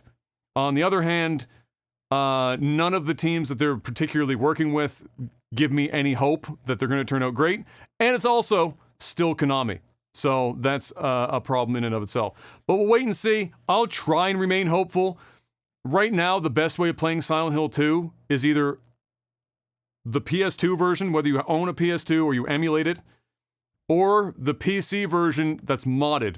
Because there is a mod that's out that you download a bunch of shit, because it takes all the best parts of all of the available releases of Silent Hill and puts it all into one on the PC. So you get the frame rate and the visual fidelity of textures and stuff of the PC version. You get the atmospheric fog of the PS2 version, which didn't really exist in the Xbox version, but you get the audio from the Xbox version, which was better than the PS2, so on and so forth, and they've combined it all into one, and you just kind of mod the PC version after you bought it, and that's the best version. And that not a lot of people are going to go out of the way to do that shit. And so I hope the remake is good. But I have my fucking doubts. We'll wait and see when the time comes. And we've got some waiting to do, I'm sure. Speaking of waiting, and maybe even in a four-walled room with no door, The Sims 5 has officially been announced as being in production. So start putting your money away now for the 710 expansions that will cost more than most homes when it's all said and done. I can't remember what, like, Sims 4, the total basket cost for all that shit was, but holy shit. I think the only one that rivaled it was Train Simulator. It's getting out of control over there in Sims Land. But yeah, they showed a couple of easy or simple kind of screenshots of where the game is at, early ones. And guess what? It looks like The Sims. Final Fantasy 16, Mr. Black. We get a surprise trailer today. 4 minutes and change of Final Fantasy 16 stuff. Where it basically kind of went over a little bit more, like you're getting a little learned about characters and the world and all that shit. I think IGN did like some sort of breakdown to give you an idea of what everything the trailer was really, giving us in terms of that information. It looks pretty good. I mean, it's mostly CGI or not in-engine, but not necessarily gameplay stuff. But it looks good and it sounds good and it's the closest to hopeful I've been about Final Fantasy as like a main series in a hot minute. And so hopefully, I'm still hoping that this one turns out to be pretty good because the last couple of Final Fantasies, woo baby, not so fucking good. I think I've asked this before, but if it comes out and it's halfway decent, are you dipping your toes into Final Fantasy 16? No. No? No. I'm out. What if I paid you $50,000 to run an ad every 6 minutes? I would do that. Okay. I would definitely do that. Okay. Just wanted to make sure. Imagine. Just imagine. Jeez, I'd be able to retire my parents and everything. Just give me me 6 months of that, bro. I'm just. Oh my God, dude. I'm good. I could actually. My dad could legitimately not have to actually work on this house anymore. I could just pay somebody else to do it. That'd be fucking magical. Yeah, $50K a month US. Yes, which is 30% bonus right now, or like 28. $8K. It's like $80,000 Canadian. Spicy. That's the dream right there. Sony, Mr. Black, trolling people this week. Maybe you would do this one even without the ad incentives, though. I'll ask you about this. As they posted a tiny corner, blown up like crazy, like this pixelated as shit, but very clearly it was like a piece of like the attire of the main character of Bloodborne on the box cover for the game, and said, "Ha ha ha! Can you guys figure out what this is?" As if nobody was going to instantly fucking know it was Bloodborne. And so everyone was universally excited but also upset about it because there was nothing that came after that. So now everyone's sitting around wondering, does this mean that there's something Bloodborne related coming, or are they just fucking with us and just using this as a fucking social media interaction point? I would assume something is coming. I don't know if that's like another port or a Bloodborne 2 or something of that nature. But I know you liked Bloodborne when you dipped your toes. So if there was a second one, would you? You're in? I'm in. With and without the ad incentive program. I'm in with or without it. There you go. In. They got That's how you know it's good. Yeah. No ad incentive required. Speaking of ad incentives, Mr. Black, it's now time to do a sellout segment. So I'll leave it up to you. Take it away. Patreon.com/LagTV. Head on over there. Support the podcast. Another way to support is through our sponsor, NordVPN. If you guys don't already have a VPN service, type in !NORDVPN in here in the chat. Actually, I don't even know if that is the actual thing here in the chat, but at least it is in my chat. I don't know if we have that here for the Technical Alpha one. Which one's that now? !NORDVPN NordVPN? Oh, we do. I don't know. Normally, one of the either Shady or Fox or Mark is here, but Mark is they're sitting at the Province House, and so he's overtime, and so there it is. They'll figure it out. We do in fact have one. There it is. Okay, it's actually exclamation sellout here. Okay, yes. There we go. Yeah, it's sellout. Rightfully so. If you're watching this on YouTube, you can just scroll underneath the video and click on the link. If you're listening to this on RSS feeds, you can go to www.nordvpn.com/OTT. Use the promo code OTT, guys. Get a massive discount plus 4 bonus months. 4 when you get a 2-year subscription or more. Guys, it's 2022. We're almost in 2023. We're a few months away. Hard to believe, but we're almost there. 2023 is going to be a rough year. It's going to be rough. It's going to be tough. All right. There's going to be some people that are going to be down bad in 2023. Recession's going to beat our ass again. Inflation's going to keep beating our ass for a while. All right. And there's going to be some desperate people out there that's going to be looking to steal your information and your stuff on your computer so that they can survive. You know how you can combat that? NordVPN. Because you can mask your IP, you can stay safe, you can stay anonymous, you can watch different regions of Netflix. Listen, there might be a lot of job layoffs coming up, all right? Which, there is also still a lot of work out there, but there's probably going to be some more job layoffs and some cuts coming through this recession.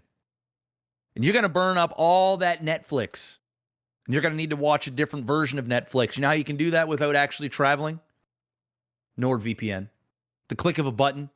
Mask your IP to a different region, country, province, state, wherever it is that you want to go.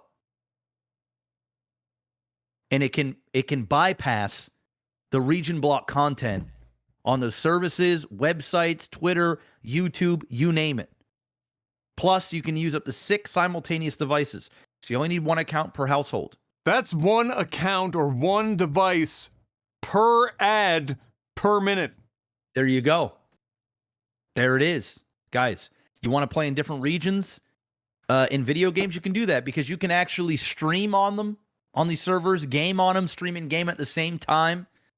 It's NordVPN. I know there's a ton of you guys that are up for renewal here soon. Make sure that you use the promo code OTT. Click on that link and get that big discount. It's less than a grande cinnamon dolce latte a month, and even more so when you get that 4 bonus months on top of that. That brings your average per month down even smaller. Make it happen. And now it's time for movies and TV. I don't have it listed here, but Black Adam sucks dick. Well, I didn't see it yet, so I don't know. I didn't see it either, but it's let's put it this way. If a Dwayne "The Rock" Johnson superhero blockbuster that's gotten advertised out the fucking ass cheeks for so long, I started to forget when it started sending out ads in the first place, is getting 50%, it's got to be Cheeks. Oh, it's got to be 49% right now, and the movie's not even out yet. Wait till the movie comes out, man. That shit's gonna tank. That's gonna go down to 22%. That's 49% for the people that got paid to go out to dinner. Yeah, world premieres right there. Oh my God. You know what I imagine it is, though? After I started, you know what I really thought about it? Because I didn't really have any interest in seeing this movie anyway. I was like, whatever. It's like Dwayne got on steroids for 2 straight years and fucking looks like the size of the house. It's got your boy in it, though, man. True. However, it did look like it, I got hints of cheek throughout this whole advertising campaign, of which there was many ads. And my thought process on this movie, ad. That's true. My thought process on this movie is it goes a little something like this. Okay, you get an origin story for Black Adam. Clearly, that probably takes up the first 25 minutes of the movie, maybe 30. Might stretch it a little bit. 30 minutes of the movie, origin story, and from that point forward, the rest of the movie goes a little something like this: Dwayne "The Rock" Johnson in full suit, reminding everyone before he walks on camera that he doesn't have any padding. That's actually just all Dwayne. Walks onto camera and says something along the lines of this: "I'm Black Adam." And then he punches some shit. And then he talks about how angry he is. And then he goes off camera, and then there's another scene. He walks onto the set. He reminds everyone once again that this is all Dwayne, including between the legs, huge fucking giant Dwayne dick, and just muscles on top of muscles. Man is just swinging muscle. He walks up on stage and he says, "I'm Black Adam!" He punches some more people. And that burns through another 45 minutes to an hour. And then at the very end of the movie, it all comes back down, and he's looking out across probably a desolate wasteland after a fight where he's just decimated fucking everything, and he just thinks to himself quietly, "I'm Black Adam." And then the credits roll, and that's the film. Probably what it is. I'm gonna watch it. I don't know if I'm gonna go into the theater to see it. I'd have to just be like bored one day and be like, all right, I'll go to like an afternoon show, check it out. I'm in no rush. I mean, I'm like, I'm a sucker for these types of movies though, in terms of like going out to see them. I was gonna say, is there one can of Zoa somewhere on screen in this movie? Oh, probably. I would imagine. There's probably some how sort of... obviously is somebody in the background holding a can of Zoa? If I see Terramana tequila in Black Adam, I'm walking out of the movie theater. Like, are we talking about like, they've got it, but like, the fingers are kind of covering it a little bit, but you can totally tell it's a Zoa? Or are we talking about Wayne's World, where they've got the fingers held all the way back on the end and almost Vanna White fucking displaying the shit for the world in the background? Like, what kind of sellout? I think it's going to be a billboard. I think in a big fight scene, there might be a billboard. Does somebody get thrown through the billboard with Zoa? Okay. It's possible. Okay. Yeah. This could be a great bingo card for Dwayne The Rock Johnson movies. In what way does Zoa appear in any given movie? If it doesn't, he sure as shit promoted that stuff during all of his press conferences and press junkets. That motherfucker had a Terramana tequila bottle in one hand and a Zoa in the other. Did you see the one where he spotted one of the old wrestling photographers out in the lineup for one of the premiere nights or whatever? Did you see that one? No. So it was a photographer that took pictures of his grandfather and his father and as wrestlers, and he was taking pictures of this event, and he spotted them. And just like you said, on cue, this motherfucker comes over with his fucking tequila bottle and starts pouring shots for the cameraman while he's telling everyone around him how amazing this guy is as a cameraman. And I was like, oh my God. Bruh. I can't wait till he runs for being president, man. Bro, you gotta believe that's coming, right? You gotta believe 100% is gonna come, but he's gonna do his blockbuster shit for a while yet. I think in like maybe 8 to 12 years, you'll see him. I think it'll happen. Gotta wait for the next cycle where everyone is just so upset with the government that they want something completely unpolitical, and so they go with Dwayne The Rock Johnson. And he'll win. He'll win. He will. Oh my fucking Lord. We'll see what happens with this movie, but it's not looking promising. No, 49 before release. If I can go in there and have a good time, like my expectations are super low, so I might actually end up going, you know what, it wasn't that bad. But who knows? I might actually leave and go, that was horrible. We'll find out. Yeah. You don't have to wait too much longer, I'm sure. Creed 3 got a trailer, and if I had to guess as to who was taking more steroids, the two gentlemen in that movie or Dwayne The Rock Johnson, I wouldn't be able to tell you. Everyone juiced to the gills. Yeah. One of the promotional posters, the traps. In like, I know his shoulders are rolled forward, but they look like fucking Mount Everest on both sides of his fucking neck. Yeah, dude. Jonathan Majors, who is like majorly jacked. Yeah, bro. This guy, he is. I remember when Adam what's his face? Kylo Ren. Driver. Adam Driver. I remember when I first saw him come on screen. And I'm like, this dude's gonna be big. I think I might even said it on a podcast where I'm like, this guy's gonna be. He's a hell of a fucking actor, dude. Jonathan Majors, this guy's a hell of an actor, and you're gonna see him in fucking everything coming up, dude. He's playing Kang, and he's like gonna be the next big villain in the Marvel Cinematic Universe. Like he is what the Avengers are fighting. Him. Well, they should, because he's the size of a fucking house. Yeah. Yeah, dude. He's got a bunch of movies coming out, dude. His filmography right now that he's got coming up over these next 3 years is absolutely insane. You're gonna see him everywhere. So I actually think this movie looks dope. Michael B. Jordan is directing this movie too. It's his directorial debut. Wow. So we'll see what he's got. I've enjoyed the Creed franchise, so I'm hoping that this is going to be good. Yeah, no, it looks good. At least from the promotional material, it looks good. And it has done, the Creed franchise has done well thus far. I mean, it's been getting decent reviews and doing well. So this looks like it will be a continuation of that. And they're both fantastic actors. So shit. Yep. It's be a good time. It should be a good time. Other than that, there was one brief thing I was just reminded of on Twitter here that I retweeted here earlier this morning.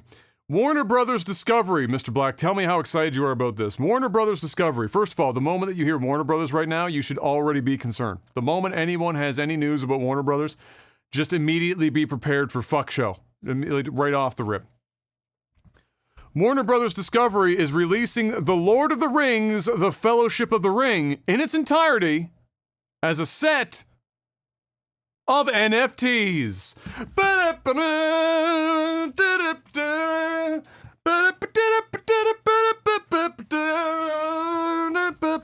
This will kick off the Warner Brothers Movieverse, which will release various films as NFTs.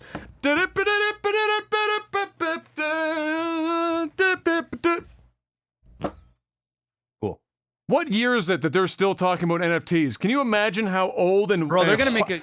I guarantee in like 2 years, they're going to make a comeback. It's going to be like this big surgence of just, once the bull runs start happening, it's just we're going to hear it all over again. So, well, I hope so, because don't think it's away. There's a lot of people that spent like $650,000 on NFTs. They're worth $5.15 right now. So they're hoping for one hell of a bull run.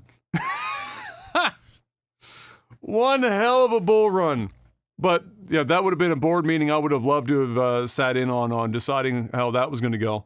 That was a bunch of people that have no idea what the fucking NFT is being fleeced by a bunch of like crypto bros that came into the studio and they're like, "Hey, got a great money-making idea, and I heard you guys hard on cash these days. Warner Brothers Discovery, heard you're a little bit broke. I got the solution. It's called cryptocurrency in the form of NFTs. Now stop it. If you think that this is going to be bad, don't worry. Let me describe to you what it is. You heard about those Pokemans? You heard of the Pokemans cards? You know how much money the Pokemans cards make? Tons of money. They print money, don't they? I think my daughter was a real fan of that Pikachu fucking character. Yeah, it's Pikachu, but yes, you get that right. That's a Pokemans. Well, guess what? NFTs are just digital Pokemans cards, and the people love them, and they're going to make you a ton of money. If you make an NFT of one of the most beloved movie franchises of all time, just think of all of the money that you could make that you desperately need right now before you are folded and put away on a shelf somewhere and sold to the highest bidder.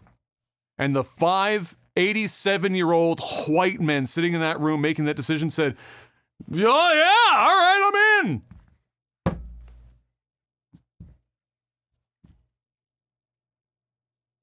That's all I have to say about that one. Any other movie or TV news? You started watching, I saw a tweet that you started watching the Game of Thrones. Game of Thrones. We finished the Dahmer show and then moved into House of the Dragon. We are on episode 4 now. So, and how are you feeling about it thus far? It feels nice to be back in the universe. The dialogue is in some parts really good, and then in other parts, meh. Okay. All right. It's I would say right now, like, I feel like it's starting to ramp up a little bit. It's a little slower than what I expected it. Like, there is a lot of dialogue, like a lot. Which it's Game of Thrones. It's all political. It's all like, you know, yeah. Hopefully, But it sounds like it's even more political than for sure the original. Like we're going sure. even harder in on that shit. Yeah. Oh, for sure. I don't really care about the characters all that much yet, but once again, like I'm only a few episodes in. You know, there's a couple of characters that I'm enjoying, but overall it's good. It's good. I'm not upset with it. I'm enjoying it. I'm not blown away by it, but I'm looking forward to watching more tonight. So, you know, that says a lot. I would give it like a solid 7.5 right now. And I hear it gets better. So if it gets better, then that's a bonus. Even better. Yeah. You can only go up. That's wonderful. Yeah, I haven't had time to sit down and watch it yet because it will be something Em and I watch, and she's been working like nonstop, and so we haven't had time to sit down and do that. So we'll have to wait and watch it another time. But I did hear that it does get better. I heard that towards the end, especially, people were really talking its praises in the last couple of episodes. I also heard that Lord of the Rings got dramatically better in the last couple of episodes because it was people were talking about it being so fucking middling for a long while there, and then finally, I guess it got substantially better towards the end. So hopefully that is the case. And then the other one that I heard of, what? I was just gonna say I can't take anything serious what Lord of the Rings fans say. They're just so the fandom. They're very picky. Yeah, the fandom is just so deep and just like. I don't give a I'm gonna watch it. Like I'm gonna watch it soon, probably after this. And I'm sure I'm gonna enjoy it. You know, Lord of the Rings fans are some of the most vile, they're nasty. You know, I mean, and I get it. Like the property's amazing, I get it. But like, damn, dude, that shit was like. It didn't matter what crazy. They did. Yeah, it doesn't matter what they do. They're gonna have people that are gonna shit on it. What I did hear, although it's not getting as much talk as the other two, is that a lot of people are saying that Andor is the surprise show of the current run. Yeah, you couldn't pay me to watch any more Star Wars, man. Star Wars out? I'm Star Wars. I'll watch the movies when they come out. The shows, it's like the Marvel shows. Like they could be good, but there's just you can't. Yeah, nah, bro. Can't get into those waters. I can't even. Yeah, I can't. No, I'm no. That ain't it. Yeah. We already know what happens to the main fucking character. Yeah, true. They're just like, I mean, it's just, Not saying there isn't fun to be had. I'm just not a diehard Star Wars fan where I really I care about the lore all that much. I'm there to see lightsaber fights, some cool music, and you know, some good storytelling. I'm not getting any of those on these shows. None. You're looking for Duel of the Fates and purple lightsabers is what you're looking for. Give me something, man. I'd take the fucking prequels right now.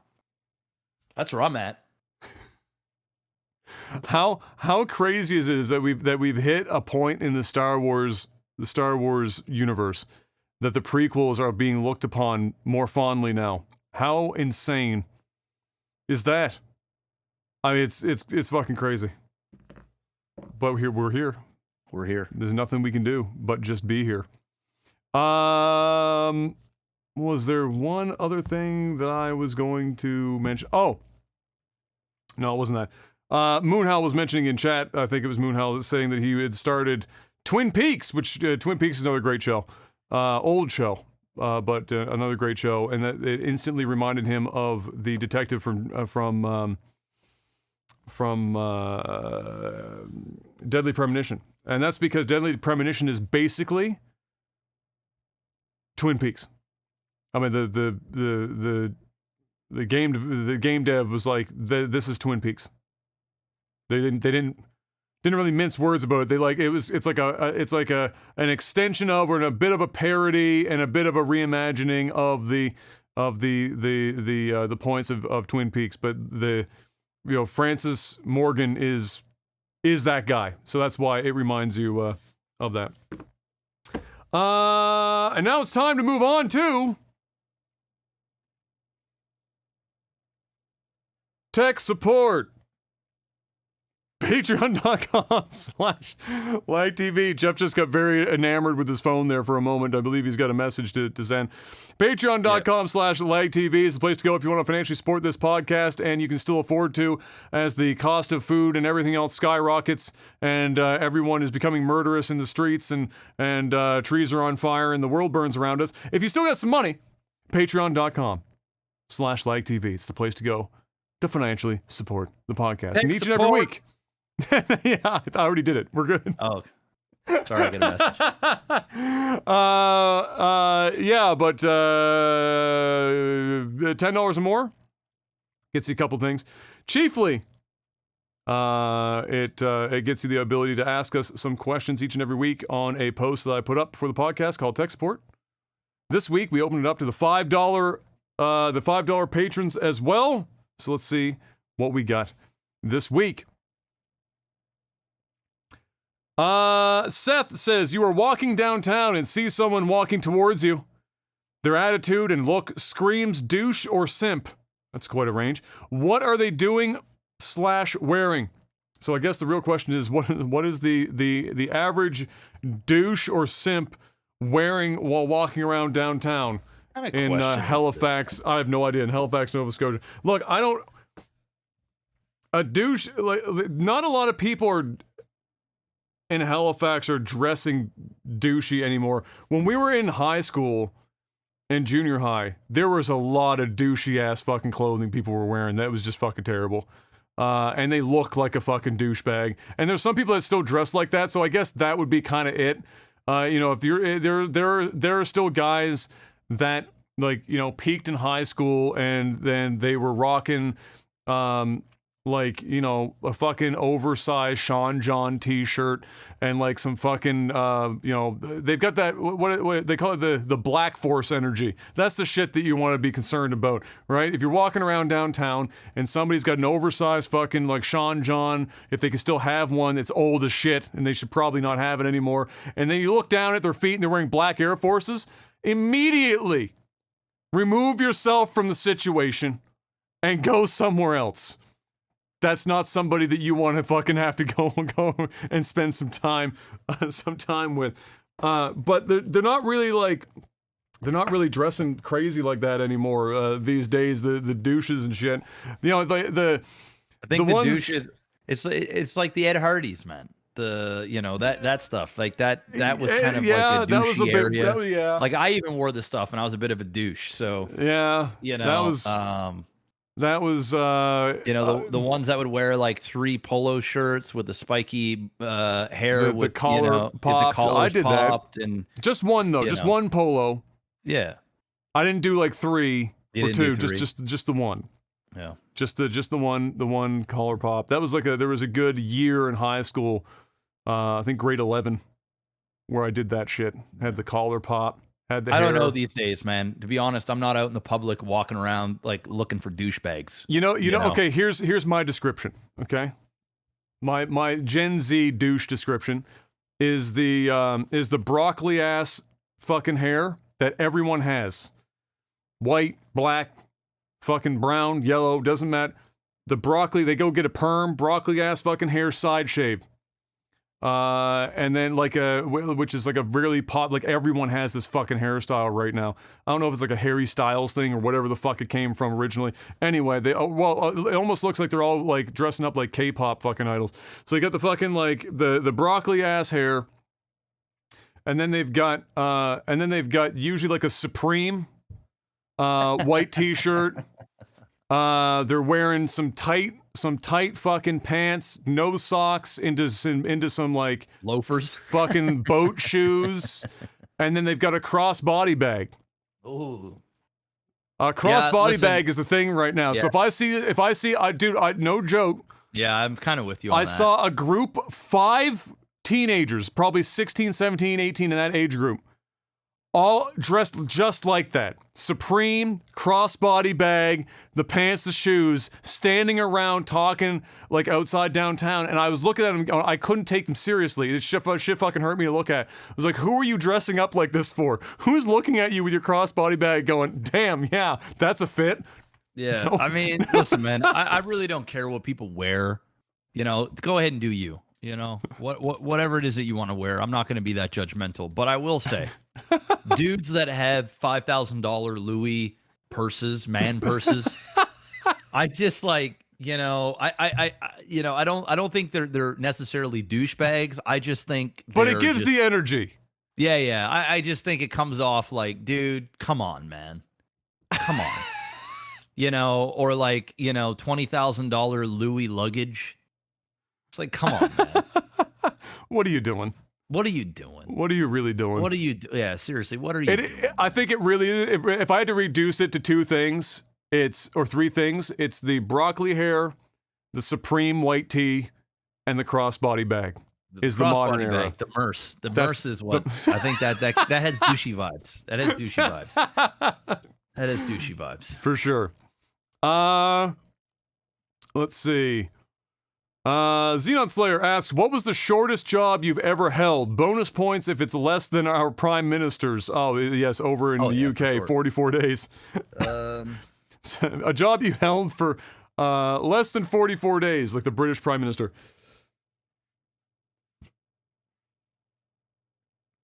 I've never been fired or left a job like that before. I've only been fired once. Yeah.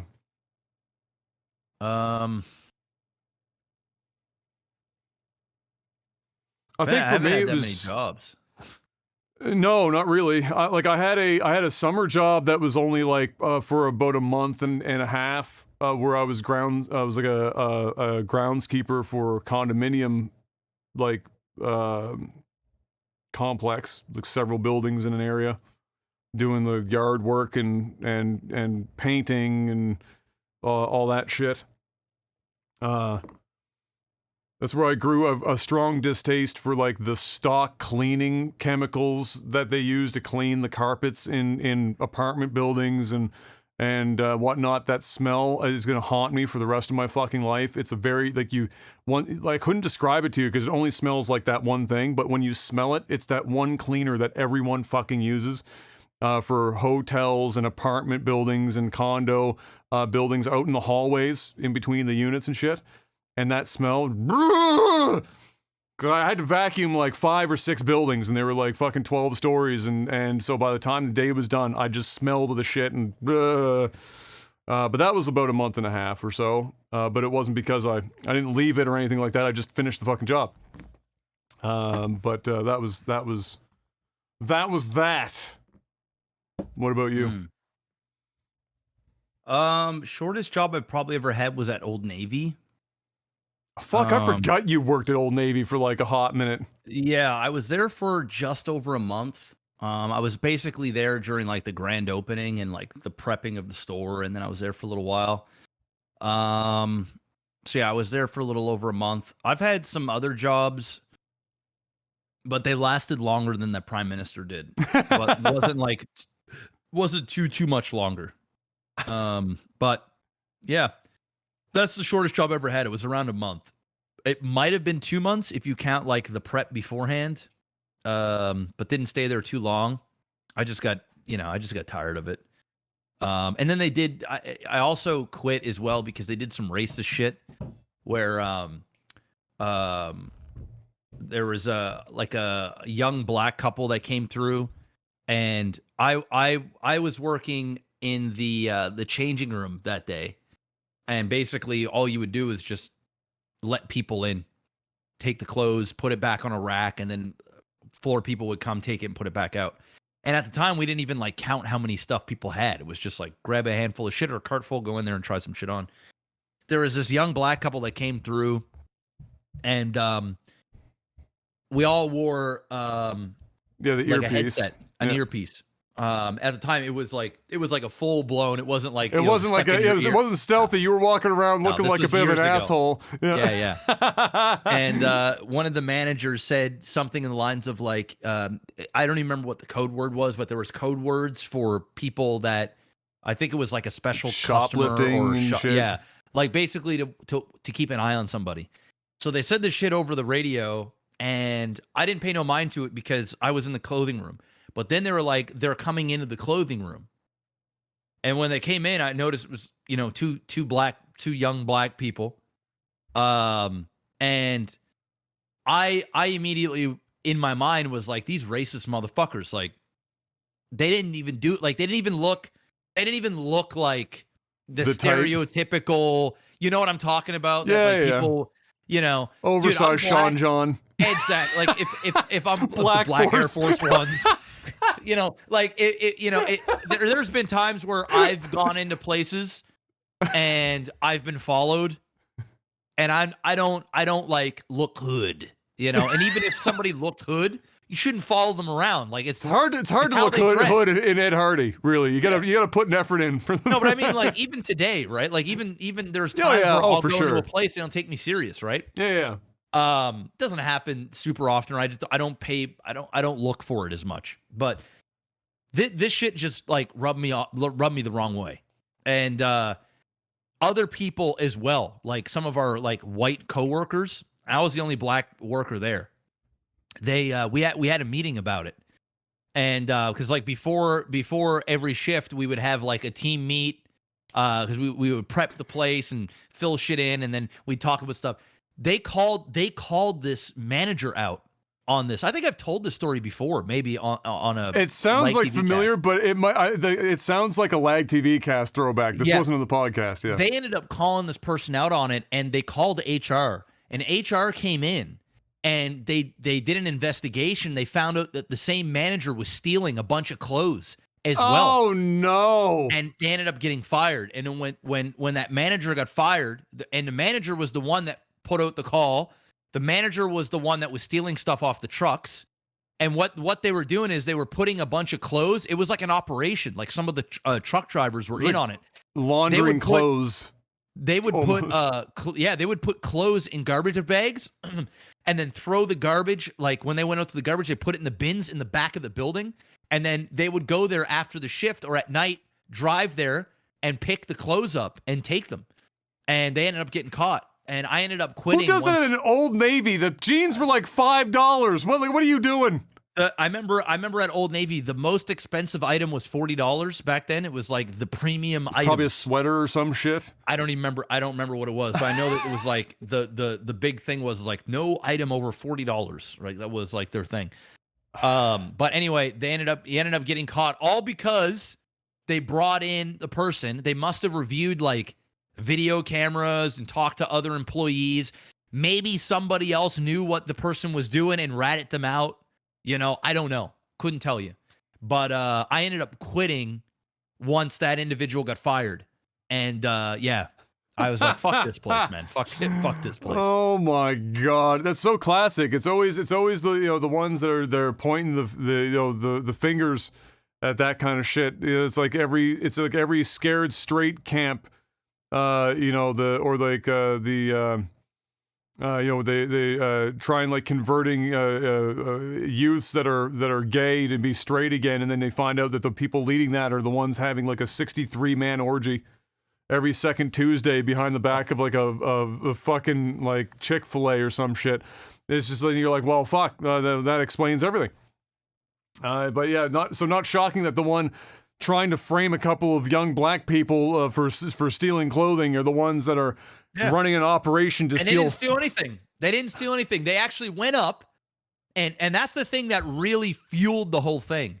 Is like they came in the changing room, they grabbed clothes, they went to the cashier, they bought their clothes, and they left. And then that's when everybody was like really getting pissed. Like that's when people were like, the fuck? Like, come on now. It's just like, dude, that is what it is. That's fucking silly. Oh. Let's see. Fresh to Death Batman says, when it comes to the ladies, what was your go-to move? Well, first I got my Blackforces on. The Blackforce ones. Bro, So I what do saw you mean a video. the go-to move? I What does that even mean? Well, I guess like we were trying to like your first Pick 'em step, up? trying to like a pickup or some shit. Dude, I saw like tangent for that. The Black Force thing always fucking kills me. Like, I saw a video, it looked like it was the back of an Old Navy. I swear to God, a bunch of retail workers, and you know, retail, as you would know, retail workers. You get the end of a shift, you're on some shit. Right? You're on edge. You want to kill some people. You're not. But there was a guy who's there clearly just doing his job, and somebody was giving him a hard time. Some other dude, and sure as shit, the girlfriends got them. One of the girlfriends got her boyfriend in a fight, because that's what girlfriends fucking do, because they're not the ones fighting. So it's like, go get him, go get him. And this dude gets himself all hyped up, and the other dude is calm as shit. And I look in this video. You look at the video. What does this motherfucker have on? Some beat up fucking baggy jeans and raggedy ass Blackforces. And I said, that man is dead. He's fucking dead. This other guy ain't surviving this fight. This man's about to get fucking destroyed. What does he do? The fight starts. The guy immediately, with no hesitation, walks in, picks his ass up, double leg, picks him up, and fucking like suplexes his ass head first into the fucking pavement, knocks his ass out. Fight's over. Dude walks away. Black Forces, don't fuck around with black Air Force wearing people. This is crazy. They have nothing to lose because they're wearing Black Forces.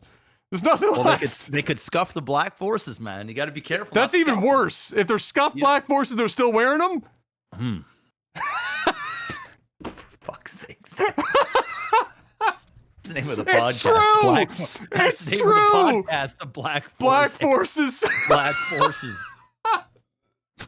The Black Force Air. The Black Force ones. There it is. It's easily like there's all sorts of crazy stereotypes and shit, but the Black Force energy is one of the most Black Forces. Now here's the combo though, Jeff. If that person has scuffed up Black Air Forces on, and they driving an old ass Toyota Camry or an Altima, just leave. If it's an Altima, bro, you're gonna fuck around and find out. Go home. You're gonna fuck around and find out. You're not winning this fight. Go home. You've lost already. They have nothing to lose. They ain't gonna work out. You're gonna get slammed. Nissan Altima and a pair of scuffed Black Forces. That man might as well be John Wick. You just leave. You ain't winning that fight. Not the Toyota.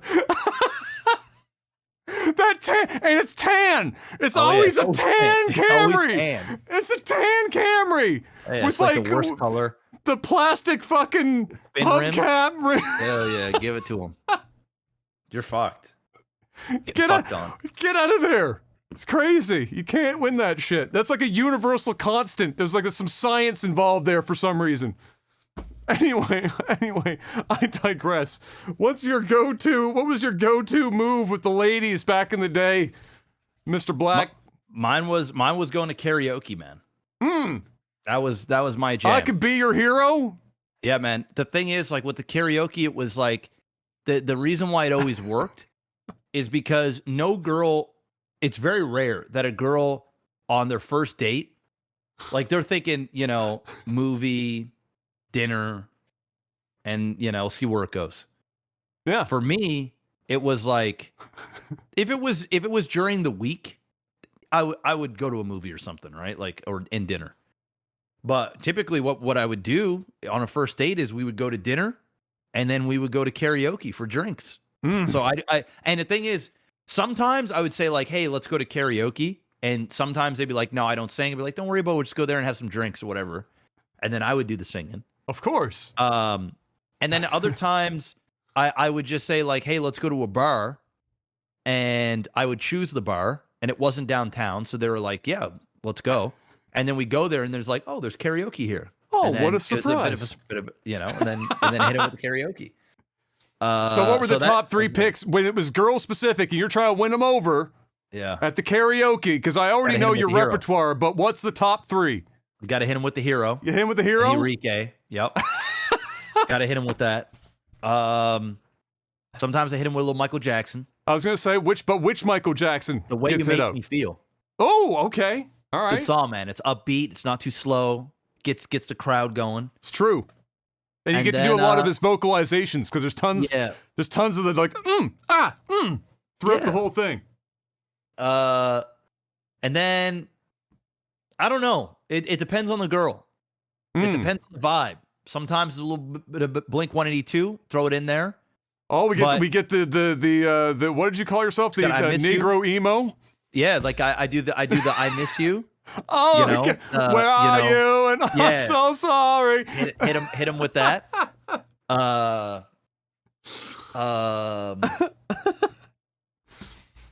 kinds, man. All kinds. I hit him with all kinds.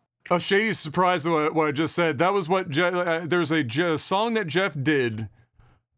That was his own emo song because he did so much like emo singing back in the day, and it was called the song title I think was called The First Negro Emo or Something some like shit. that. Yeah, I have it on my like computer somewhere. It's on this computer on an ancient hard drive full of old songs. I made it when I was like 16 years old. Yes. And it was kind of fire. I'm not gonna lie. It was a pretty good emo song. That happened. I did a newer version of it. That's true. Oh, that's right. No Pixel. You did a version. Yeah, that's true. I forgot that. Don't Tell Benji. Yes, right. Right. I forgot that. So that is for those of you who are more recent and know that song. That is a reimagining, a remix, if you will, of that original song. Yeah, there you go. My first move, bro. I gotta be fucking honest. I don't have any. Look at me. Do I look like the kind of motherfucker that has any moves? No, not zero. Literally zero moves. Negative moves. I'm a tall, lanky, awkward white guy that now has less hair. At the time, I at least had hair, but now I have less of that. So that shit's even fucking gone. Honestly, for me, I don't know what worked. I just was myself and it worked. So, there are no moves. I sure shit can't sing Enrique Iglesias, I can tell you that much right now. And I ain't gonna sing emo music either. That's not gonna work. So, it just fucking worked. And God bless them. Every one of them for fucking falling for whatever it was at the time. Do you have Logan says, "Hi guys, do you have any tips for finding a good lawyer in Canada? I recently got laid off and I'm looking for a lawyer to review my severance package. This was the first time hiring a lawyer and would love any advice that you have. I have personally, thankfully, not had to hire a lawyer yet in my life. Mr. Black might have some more info for you." I've hired many lawyers, but I have spent many of tens of thousands of dollars on lawyers in my life. Thing is, there's different lawyers for different segments, right? So, you know, you've got like tax lawyers, you've got like real estate lawyers, you've got criminal defense lawyers, there are different lawyers for many different sectors. So I'm not sure. Like what I would do is like I would just Google the top law firms in your area, and I'm sure that they'll give a list. You want labor specific lawyer, like somebody who deals with human resource related stuff. Yeah. Firing, without due cause, that kind of shit. You don't want somebody that deals in that, because there are lawyers that's their their wheelhouse. So that's probably the first place that you're going to want to start to look. Yeah, for sure. Yeah, and that's that, because like, you know, and you can grab like 3. Usually you can get like a free consultation. So like you can tell them about your case, and then they'll let you know like, hey, these are my rates. I'm interested in picking up, you know, this file or whatever. And you can kind of shop around a little bit. The biggest thing that I can say, not about how to find a good lawyer, but when you do get a lawyer, understand this, okay? Every minute that you talk to that lawyer, you're being charged. So it doesn't matter if you call them for 5 minutes, 10 minutes, 30 minutes. It doesn't matter. They are clocking you. Every piece of paper they print, send you, it's costing you money. Every email you send, it's costing you money. So when you get on a phone with a lawyer or you're in their office or whatever, or even email, don't write a novel. Don't repeat yourself 3, 4, 5, 6 times and have a conversation about like you would with your parents or your friends, where you know how you can get heated and say the same thing 3, 4 times. And don't do that, because they're gonna listen to you, they're gonna talk to you, but they're gonna charge you for every fucking minute that you're with them. So be very concise, understand your problem, what solution you would like, and be very direct. Don't allow a lawyer to run you around and do whatever, because, you know, not all lawyers are bad by any means. I've actually had pretty good, the lawyers I've dealt with have actually been very pleasant, but like, I also understand how they make their money. And, you know, if you want to talk for an hour, they'll listen to you for an hour, bro, but they're going to charge you $300, $400, $500, whatever, you know, whatever rate your lawyer is. So just know that. Just know once you have them on retainer or you have them hired, straight to the point. Don't write long ass paragraphs if you don't need to. Just get to it. They're not dumb. They this is what they do. That's my advice. Yeah. And that advice will save you hundreds, if not thousands of dollars. Guaranteed. Oh yeah. Oh, for sure. Yeah. But that is, it's be concise and find a lawyer that specializes in your case. Yeah. That you're looking for. Fresh Jeff had another one, said, what's a Mandela effect that you believe is true to this day? Do you know what he means by that? A Mandela effect? Yeah, so that's the social effect of a group of people all believing that an event or thing happened or existed, when in reality it was simply a construct of that group of people, and they all can, and acknowledging it amongst themselves, believed it to be true. So, for example, a famous one is the line from Star Wars where he's, you know, telling Luke that he is his father. The line read for it that everyone always thought that it, or always repeated it. Yeah, and it was. I can't even, for me, and that's my answer. I still can't to this day remember. I always get it conflated as to like the one that everyone always referred to it as, and then the reality of the line. Like I always forget which one it was, but that's a really famous one. That's probably the most famous one that I can think of. So is there anything like that you still think to this day, you tell yourself, fuck it, that's definitely got to be true. I can't believe that it didn't exist or didn't happen. I can't really think of any. That's a different question. I never.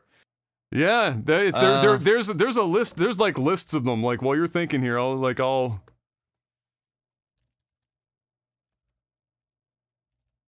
Scotty, beam me up never happened. Yeah, beam me up, Scotty never happened. Okay. He never said that line. Yeah, I don't know. I'm trying not to think of like movie related ones. Like a lot of them are like movie related ones. Let's see.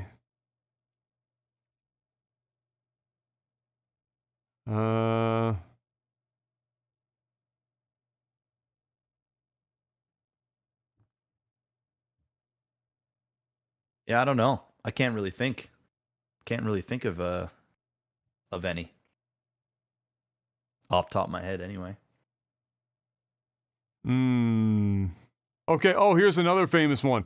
So the Monopoly guy, there was a real bad one where everyone thought that he always had a monocle, and he never had a monocle. You look at any point in time, the Monopoly guy has never had a fucking monocle, and so that's another famous one.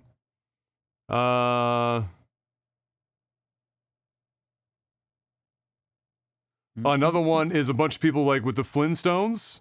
because they don't like including myself there. You don't pronounce the T. The actual family name is Flintstones, as in Flint is in the rock, because that makes sense. But everyone always just pronounced it and spelled it as Flintstones with no T. So that's another one. I've always said Flintstones, so I didn't really say Flintstones. It's not it for me. Yeah, here it is here. So this is the Star Wars one. So everyone always said, Luke, I am your father. That was like, everyone always repeats that line. That's not the line. The line is, no, I am your father. There is no Luke at all. He just says, no, I am your father. And everyone for decades was saying, Luke, I am your father. Luke, I am your father. Yeah. All right. So that's a good one. Let's see. I got to dip here soon. My son's going to bed in like 15 minutes. Okay. Yeah, we won't do many more here. Oh, okay. Caldeer said, I made a Helicopter D reference and I need a quick recap for my friends of what Jeff had witnessed in the club that night. Okay, I got you. Do you remember? You remember this night, I'm sure. I do. I would hope so. If maybe your mind has tried to forget because you were very close to the action at the time. So this was MOG Rhode Island, which shout out to Rhode Island. You're one of the weirdest fucking places I've ever been in my entire life. Everyone is 4.5 feet tall. And it was some of the weirdest fucking city vibe I've ever had in my entire life. Nothing weird necessarily. Well, I shouldn't say that. This was weird. But, like, in general, it's not like anything crazy happened. It was just, I mean, all I know about Rhode Island is everyone's short and I ate way too much Jimmy John's while we were there. But anyway, we had, at the time, there was a fan that was in the business. And he wanted to, like, Live TV was popping off at the time, and he said, hey, we're going to try and get a club for you guys so that you can have a meetup with all your fans. And so we were like, okay, yeah, that's sure, yeah, fucking, yeah, as long as we don't pay for it, you want to fucking do that shit, you go right the fuck ahead, we'll do a fan meetup at this club. So anyway, we go to dinner with this guy, and we're talking it up, whatever, he's got these nightclubs lined up, and I'm just like, I'm seeing all this so vividly in my fucking head. The food at that place was fucking terrible, too, I'm sorry. So anyway, we eat this dog shit food, and he's telling us about all this amazing shit that's going to happen that night, and he's calling the places up, and apparently the place falls through. The place that we were going to use falls through. He's like, shit, but I got backups, so let's go fucking scout out some locations.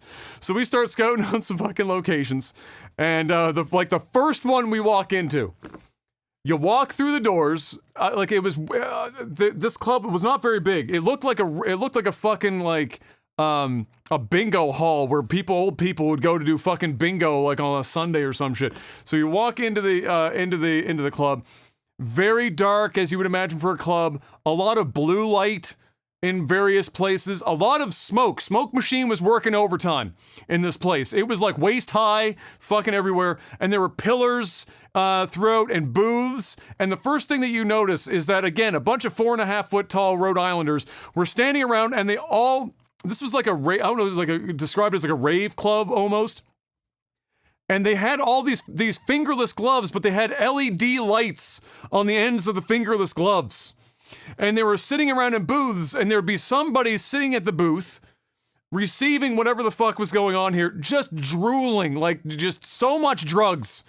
So many drugs, all of the drugs. And there'd be the person with the fingerless gloves with LED lights doing some sort of weird Chris Angel ass shit in their face with their hands, doing these weird finger movements through the smoke with the LEDs, and I wasn't even high and that shit looked crazy. So these people blasted on mushrooms and fucking acid and MDMA and whatever the fuck else they were on that night. They were legitimately like brain dead drooling as these people were doing this weird shit. And there was a DJ doing a set, and the stage was only like fucking 2 feet up off the main dance floor, and it was just it almost looked like a fucking like school auditorium. It was really a fucking weird place. The bar was only about 6 feet long. There was 4 bottles of fucking liquor. It didn't matter because everyone was blasting on fucking MDMA and acid anyway. And then we're standing at the back of the room. I'm leaning on one of these pillars, and the guy's thinking, so what do you think about this zone? And in my head, I'm thinking, this is full of like 400 midgets. We're not going to have a fucking meetup here. It's just not going to happen. But at some point, Jeff turns around and said, fuck it. Let's just kind of enjoy ourselves since we're here. The song comes on. It's Skrillex's Bangarang.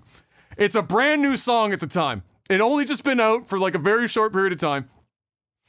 And so this song comes on, and Jeff, I cannot stress to you how many people and how much smoke was in this room. The smoke machine was fucking bumping, and because they're midgets, like really, you couldn't tell how many people were in the room. The smoke was kind of just covering all these people up, but you knew there were tons of people.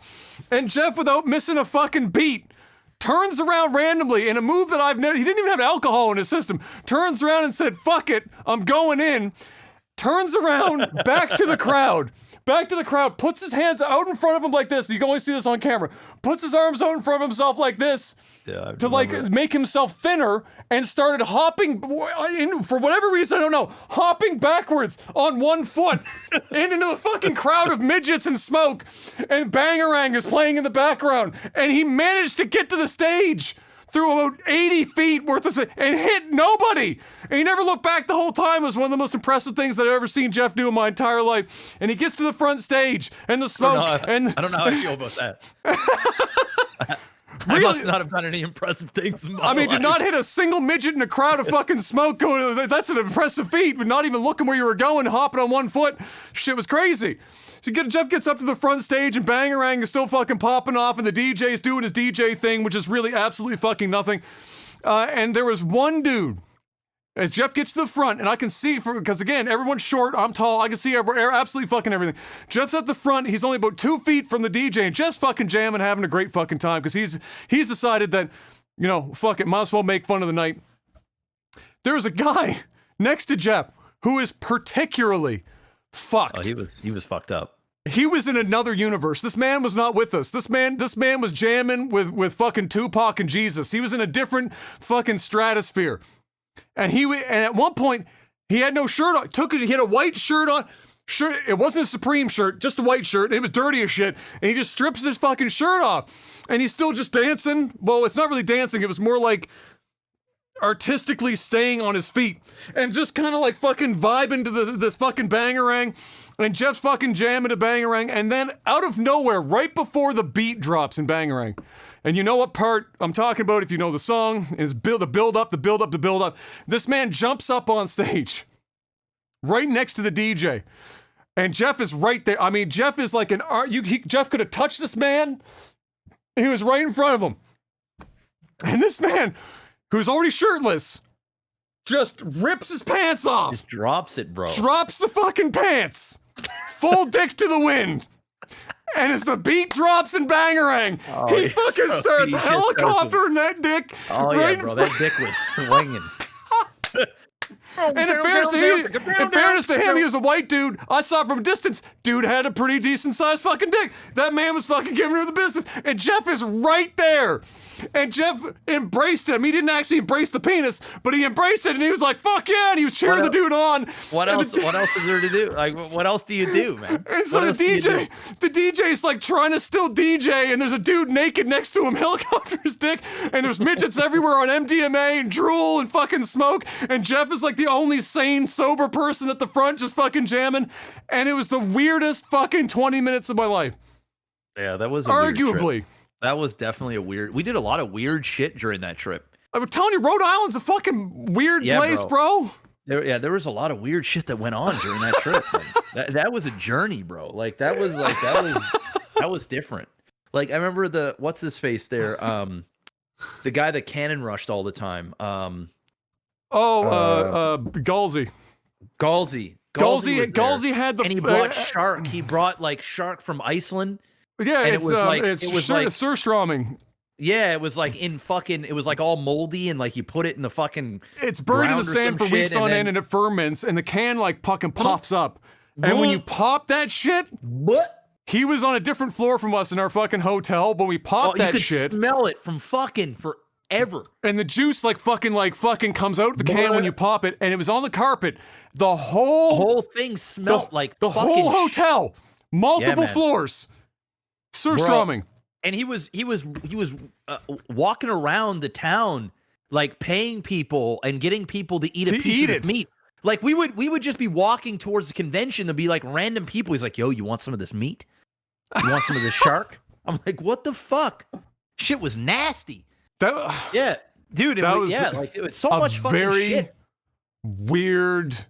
It was the first time that we met Destiny in person as well in the lobby of that same hotel. Yeah, I also met Total Biscuit for the first time there. Yeah, yes, Total Biscuit was there. I met Artosis and Tasteless for the first time. Yeah. Yeah, there were a big lineup there for that. Yeah, fuck. He just left Korea for the last time. He just fucking packed his shit up. Now. Yeah. PEI. Oh my god, yeah, that was a fucking trip, bro. It was a trip, but I enjoyed the trip. Like it was like looking back, it was like fuck, that was weird. But like in the moment, it was like it was exciting. Rhode Island was also the Dr. Pepper MLG. That's right. It was the one where they wouldn't let you bring water into the convention. You could only drink fucking Dr. Pepper. They had so many which for the first day, everyone was bumping on the Dr. Pepper. Day 2, people were a little bit less bumping on the Dr. Day 3, they literally couldn't give the shit away. They were drawing arrows on the floor of the convention center to point people towards the Dr. Pepper booths to do shit. With cans of Dr. Pepper. The whole floor, guys, it was like walking on sticky, like, syrup. It was syrup. The whole fucking floor. Like, you'd walk around and be like, you know, you'd get up to go and you'd be like, you'd get stuck for a second. You'd be like, holy fuck, what the fuck? It was just Dr. Pepper. Everywhere. I haven't had Dr. Pepper since. Neither have I. It took completely, legit, I have not put Dr. Pepper in my body. And was that what, 2014? Or a 13? Raleigh. 2013? Yeah. 13? I haven't had it. It's almost been a decade of zero Dr. Pepper. It's almost been 10 years. Never again. And I drank so much Dr. Pepper, and like, because you get there, you're like, damn, free drinks, man. Oh, hell yeah. Shit, yeah. I wasn't like a huge fan, but I was like, yeah, I'll fucks with some Dr. Pepper. Yeah. By the end of that, up. I'd have like diet Dr. Pepper. Then they had like a different flavor of Dr. Pepper. I didn't really like the original all that much. But by the end of it, I hated all of it. I just hated Dr. Pepper. The whole fucking convention stunk like Dr. Pepper. You'd walk in and be like hitting you. At least you'd have to spell B-O. It was just Dr. Pepper. Bad. Bro. But the helicopter is one of the greatest, like, just, because all I did was I get to just witness it. It was like watching a movie. I was leaned up against that one pillar, looking out into this and just seeing that happen, and the dick and the fucking, like, the beat drop. It was so perfect. And like, I got to give him props. He had that shit going to the fucking rhythm. And Jeff was just like, fuck yeah, dude, fuck that shit up. And the DJ didn't know what to do with himself. And everyone's so blasted on drugs. And I was like, this is Rhode Island's a fucking place, bro. Yeah, dude. The gloves, man. The gloves with the lights and shit. And everybody had them and shit. I was like, man, what the fuck? I think I even got a pair at one point, or I had something. I was moving around with it. You were doing some weird shit too. I don't even remember, man. That was crazy times. It's all like nuts. A fucking blur, though. It's all a blur. All right, one more. Comes in. First of all, thank you. I can't answer the question for now, Call of Deer, like maybe on my stream later on tonight or something. But thank you for the happy belated birthday. Roran says, "Hey guys, happy spooky month. What are some of your favorite Halloween or October traditions?" Honestly, it's Canadian Thanksgiving is in October, and that's the fucking show. That's the GOAT. That's the show. Yeah. It's the fucking Thanksgiving dinner. Yeah, I'm with you on that. That's pretty much that. I mean, now, like, I go with my son and my wife to do trick-or-treating. We're all going to be Spider-Man and Kayla's Spider-Girl. So, like, you know, that's fun to see my son go out there and be excited and do trick-or-treating and stuff. So, like, I guess that's increasingly a new smaller tradition. and smaller chocolate bars as time goes on. Yeah. Yeah, they are small chocolate bars. The bags of chips, there's like 3 chips in a bag. shit's getting haggard out there now, bro. Yeah, bro. So yeah, but definitely Thanksgiving is goated. Oh yeah. In Canada, we have Thanksgiving in October, so it's what, the second Sunday of October. Sunday. Yep. Yeah. Yeah. So that's goated for sure. And then I would just say, like, you know, trick or treating with my son. But before that, like before my son was born or before he was old enough to go trick or treating, I didn't give 2 fucks about Halloween. I didn't care. I didn't go to Halloween parties. No. I didn't do any of that shit. Like, I hated dressing up, dude. I just wanted the candy. Me too. I still don't like it. No. I still don't like it. Like, I'm doing it now because my son and my wife is really into it, and she decorates the house, like upstairs. We got shit. outside. There's like decorations on the trees and fucking. But do you have a 9-foot tall skeleton yet? We don't. No, and we never will. That sounds like a conversation that's happened at least once. Did Kayla ask? Did she field the idea? No, she didn't. But I 100%. If I went to Kayla and I said, "Listen, Kayla, I want to have the most fucking gangsta ass, scary ass Halloween house in the neighborhood," she would be game, 100%. But I just don't. I just don't care. It's like Christmas. Where do you put all that shit at the end of it, man? Like, when I see people putting that much out for Halloween, and then they've got like a Christmas rotation and like all this, I'm like, where are you storing so much shit? Yeah, I don't know. I mean, we could do it theoretically because we got a large storage room, but like, we just clean that bitch out, and I like it clean. Yes, it's like all my cat stuff is in there. That's like his domain. He's got lots of room. He's got the whole fucking thing to himself. He's got the whole basement to himself. And the last thing I want to do is put a bunch of fucking decorations and shit in there. It's bad enough storing fake Christmas trees.